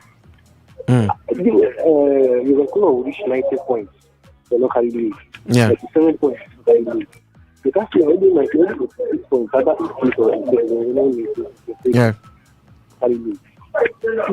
This one is the Arsenal. They try, but if this one they think that man nothing they do, nothing. A team. I don't understand. So next season, most teams will rise up. If they need this one, they need this Champions League. I'm not sure if they will champion again. Before the vision, they go hard. Everybody now wants to carry Champions League. After Liverpool, they'll get another manager. We will confirm that for you, but right now Liverpool are. They have Andoni Iraola, the former coach of Bournemouth, lined up as the favourite to take over the head coach job. Okay. All right. Thank you very much for that one there. Okay. Hello, Kala. Good afternoon. Welcome to the show. Yeah, good afternoon. All right. And I greet you guys in the we greet you too, Kabluberry. Welcome to the show. Let's have your thoughts. Yeah, about the Champions League yesterday night. I don't hear so many people talking their own, saying what they have to say. But now we'll give a little blame to Mikel Arteta. Yes. It's just like waiting happened to Nigeria, Pesero. Yeah. Before that last Nations Cup we will play. So you don't take lead for early minutes like this. Instead of you to change your tactics it depends on that defensive. And PSG, the team where you will do that kind of thing. I think I follow within one of their analysts say like second half for bring that Gyökeres, making just good stop those defenders, and everything that we expect. Yeah, he go do not be that. Yeah, because that Pacho, I've been saying get little problem. So if you disturb him, another player come score goal. Arsenal didn't get chance to take that ball yesterday, but Arteta in the mentality of I don't want change, defend. Because next season if he come back, still play final. Next season if he play, go feel reach final. If you know what will happen. But even talk say if he do what he do this season, nobody gets time to tell us say go fit do am. But he need to do one or two for that thing. Like that left wing where that Martinelli they play. Yeah. That place now empty. And for right side where Saka they play. Madueke no go fit compliment Saka one day. No go fit because I sit down watch him that yesterday. The little time when he gets, I don't see him like person where fit compliment Saka. Once Saka don't come out, go fit compliment him again. Nobody did. Then for that midfield, I don't know why by that guy from Brentford we no great use that guy. Nogard. I don't know. Yes, I don't know within that Nogard do. Because that midfield, you still get more problem. That's the Mendy. No go fit do him alone. And this other guy, that small guy, Louis Kelly. In spread never reach. Louis Kelly. Louis Kelly. That guy. In the try, but if people will go natural him. If now somebody will be understand the correct and be that midfield, he get as you play the ball or go. But I think I need one or two small jigging for that midfield left side. And I waiting in it. If he go figure out, I can make it not even keep out on Gyökeres because Gyökeres don't fit give up. If na Champions League, fit give up. If he battle for Premier League, but for Champions League, I never see him saying fit give up. Okay. Thank you. Okay, Kablo, I have this one question for you. And if you were a champion, if you were a Champions League manager, if you were heading into a final right now, what is your tactic going to be? Are you going to be on the defensive side or are you going to be on the offensive side? For me, I like judging ball from my 30 minutes, what I will gain. But like that yesterday, if I was Arteta, once I take that early lead, I will change that defensive approach, make something that will make PSG not to settle down. Because once he scored that goal, Arsenal, they just went back and sat down, fighting all the pressure on them. Yeah, make PSG fight the pressure on them. But if that time when he take that lead, like from second half when they're from half, from that front, one person change, midfield, one person. That Mosquera be don't see that mistake. He be don't they do the mistake before he get this one. As a sharp coach, he for fine way come out and since Timber don't try to play. And when Timber come, Timber he didn't play like somebody when been there injury for a long time. So it now for me, I'd like to judge ball from my 30 minutes. It will depend on waiting happen for within that 30 minutes. Now I go change. Either go depends on defense or I will go all attack. Yes, that's on me. Okay, Kablo Barry. Thank you so much for your thoughts and contributions there, Kablo Barry. The calls are still pouring in, but right before... Hello, good afternoon, sir. Good afternoon, welcome. Yes. Yeah, your I'm name. an Arsenal fan. An Arsenal fan. Your name and where you're calling from, please. Okay, I'm calling from Romol. My name is Manko. Okay, let's have your thoughts. See, the problem I have with Arteta is very stubborn. As a coach, he's very stubborn. Yes, he has a match plan. What's the match plan? Massive defense, massive attack. Yeah. All of a sudden, he got that goal. He was supposed to change formation because PSG is an attacking team.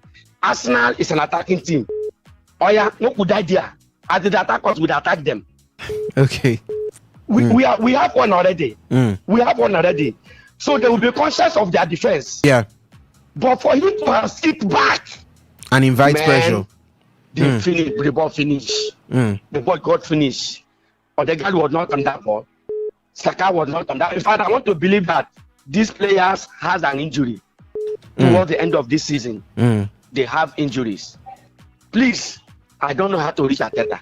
Arteta should look for wingers that is going to replace Saka, that is going to replace Odegaard and Martinelli. You should look for another central defensive midfielder that will support for Declan Rice. To support Declan Rice, yeah. Please. For Gyökeres, to me, Gyökeres has no problem. If Gyökeres will be seeing passes from left and right, I tell you, by next season, I owe Gyökeres 20 goals. Just this season, under manager, he got 21 goals. In all competitions? In all competitions, he got 21 goals. So you're saying 20 for him in the Premier League next season? Okay. So if he has good wingers, that even when Saka is not there to supply, they still have another attacking winger again to supply him left and right, my brother. The aim of the other has no color for Premier League. We need to stamp authority. This is the time to stamp authority. With those that age now, they need to stamp that authority. I don't want to believe that when player gets it 29, 30, when they don't get 30, or you man they look and say their age on the dot, their work rate on the come down. Yeah. So now is the best time. Okay. So that is what I just saw in that match yesterday. Okay. Thank you. He should try to change his mentality. Let him not be sticking to that ideology. It's possible. I agree with him. It's possible. I agree with him. But Arteta must look for an extra wingers that is going to support Saka. Yes. Madueke is not enough. No. The same thing Madueke was playing when he was in Chelsea is the same thing he's playing now. Okay. Madueke has not added anything. Madueke is not a match winner in Arsenal. It's not a match winner. Where you can see the best of Madueke is if peradventure Arsenal is winning. Maybe Arsenal is winning like 2-0 or 3-0. You can bring him Madueke within that 70-something minute because he had that pace. He keep on troubling the defenders. But no that kind of match yesterday. No that kind of match yesterday. Okay. But I know why he came in that Saka already has won out. Saka has won out. I'm not blaming Saka.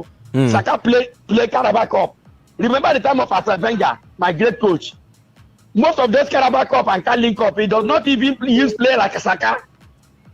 That was why Thierry Henry, life of Thierry Henry, they have that oxygen in Premier League. You don't use them. You use other small players to execute Carabao Cup and Carling Cup. But this era now, because every cup you win is important. You see, even Chelsea, in fact, it's not even that change that mentality. He said you are good as your last game. You see them, he used Roba in Carling Cup, he used Kaneka in Carabao Cup, he used them and they bring it up. So from there, other coaches now change that ideology. Since he said every cup is cup, we put our first team players. You understand? Yeah. But me, I don't like that in the league there. All right. So, also, the injury too.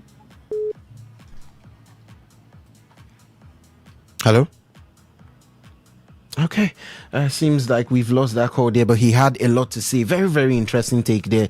Do call back, please, so that we can finish up that conversation right there. 0810-9510-951. Let's take this call. Hello, Kala. Good evening. Welcome to the show. Yeah, good evening. My name is Samuel. I'm calling you from Malo. Okay, Samuel. Let's have your thoughts, please. I think that final yesterday, the only difference there was the coach. The difference, that was what made the difference, the coach. Because if Arsenal have a coach that could have taken another approach, Arsenal have a player to match PSG players. You see, they don't drag possession with Arsenal have players that can even drag possession with them. That can even take that midfield away from them. Look at Eberechi. They have to be made. They have Eberechi. They have all the takes. So you're suggesting the manager. You're suggesting a wrong team selection put out by Arteta. Yes, that was the only difference. Even when I saw the lineup, I was like, okay, probably they want to. I saw Luis Kelly at the midfield. I said, okay, let me take. But the way they played the match, I was just you see the same player. It was like they are playing all defenders. What is going on here? Now they gave that myself was not even stressful for PSG because they were at some point they will hold the ball, pass the ball for like 5, 6, 7 minutes. Arsenal will just be inside their defense, be defending. They will just be passing the ball. There was not. Look at what Chelsea did to them in the Club World Cup final. Look at what man. As you hold the ball, before you even turn your eye, you see a player close to you pressing you down. You hold the ball, and that was why you're causing those mistakes in their defense, and you were conceding the goals. The same thing happened 6 minutes. When I saw the 6, I said, okay, which means that it will be their turn to collect today. But I was very, very surprised. They surprised me going back to defend, giving the position, giving the ball. Even when the ball will leave their DC, they will even refuse to come out to come and play the ball. That was the only difference. And another thing I noticed was they lack a player, a movement player, because I've checked the Champions League final, the previous one. You always see that one or two players that will stand out, that will just take the match. The moments player. Their life depends on the match. Look at what N'Golo Kante was doing in the Champions League final. Look at what Rodri was doing.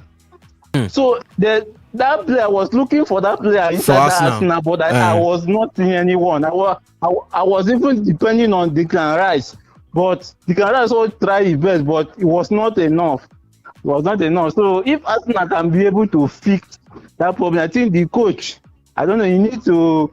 I think Maresca doing his press conference in the Club World Cup, he said that he called Zita and Ancelotti to take advice. I think he needs to go, even though it's Pep, or he wants to go and take advice how to play final like this, because that day was very, very disappointing. That's my take. All right, let me just ask you this very quickly. If they change their approach and they change their pattern, do you think they can come back and win this competition in the next 1-2 years time? Not even 1-2 years. If this same Arsenal, if they return this squad just at 1 or 2, this same Arsenal can even reach another final, in another season. This season that we are going to enter. This same Arsenal have everything. There's nothing lacking in Arsenal now, from goalkeeper, defense, the midfield. If people are talking of attack, let's not forget that Chelsea used Timo Werner, Kai Havertz, and who was there? Christian Pulisic. Christian Pulisic. All these people were not scoring goals. That season they were having 6, 5, 7 goals. But Chelsea used that with a good midfield and a good defense, with a good goalkeeper, and they win the Champions League. Just N'Golo Kante running everything. So this Arsenal have everything. They have Gilgore, they even have Arsenal have everything to. I believe that they will reach another Champions League final. Probably if they return this squad and add 1 or 2. They will go another Champions League final again. After all, people are talking of Bayern Munich and this thing. All these Barcelona and the rest. This squad is compact. Anything that want to face Arsenal now will have a headache. I think the coach will not even. That's my take. Thank you. All right, thank you very much for that one, dear. Hello, good evening. Hello, Santo. Good afternoon. It's Alex here. Good afternoon. Alex, okay. Yeah, welcome to the show. Well, I'm looking at the entire team. Okay. Defensive game after a 1 goal. What was the outcome? 1-1 draw after 120 minutes. That is a good result. Next was penalty taking. Penalty is not a game of, you can say you win and not win. What Arsenal had in that penalty shoot was there are 2 penalty takers who already have been removed.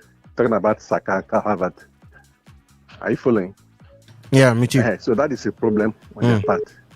But when you try to say if you come out and play attack, you not play defensive game. How many of Arsenal midfielders can make up that edge midfield? How many of them? When you try to fault a coach that started with these boys and play up to the final, beat Bayern, got to the final, he started playing defensive football after scoring 1 goal, and at 120 minutes, he was still leading. So he went to penalty shooter. That could be anybody's game. Sadly, 2 of their best penalty takers were already out of the game. They have made over 760 million naira. 760 million pounds for this season. So they have a luxury of going to the bank or anywhere and make money and start to go and recruit more players for next season. But to get that team to face the rest of the team next season, they need a lot in the midfield. Like I said earlier on, those midfielders cannot play PSG midfield. None of them can maybe Saka, this person, Declan Rice. So when you talk about that, they're supposed to play attack with PSG. That they can't do that. Play the game and try to defend it. Minutes, and it was 1-1. So luxury came in, and that is the penalty shootout. Sadly, on their own part, the best two takers in the team were already moved because of either injury or went all cards. So in summary, Arteta did something very nice for 2026. Made so much money for the club to go for players for next season. Met one of the strongest teams in Europe, this defending champion, and they could not beat him on regulation time. So talking about that, they not try. No, I don't believe that. They tried. Okay. Somebody must win. And PSG won. Okay. We'll see. I think I have a couple of messages here. Yes, I actually have quite the number from the WhatsApp.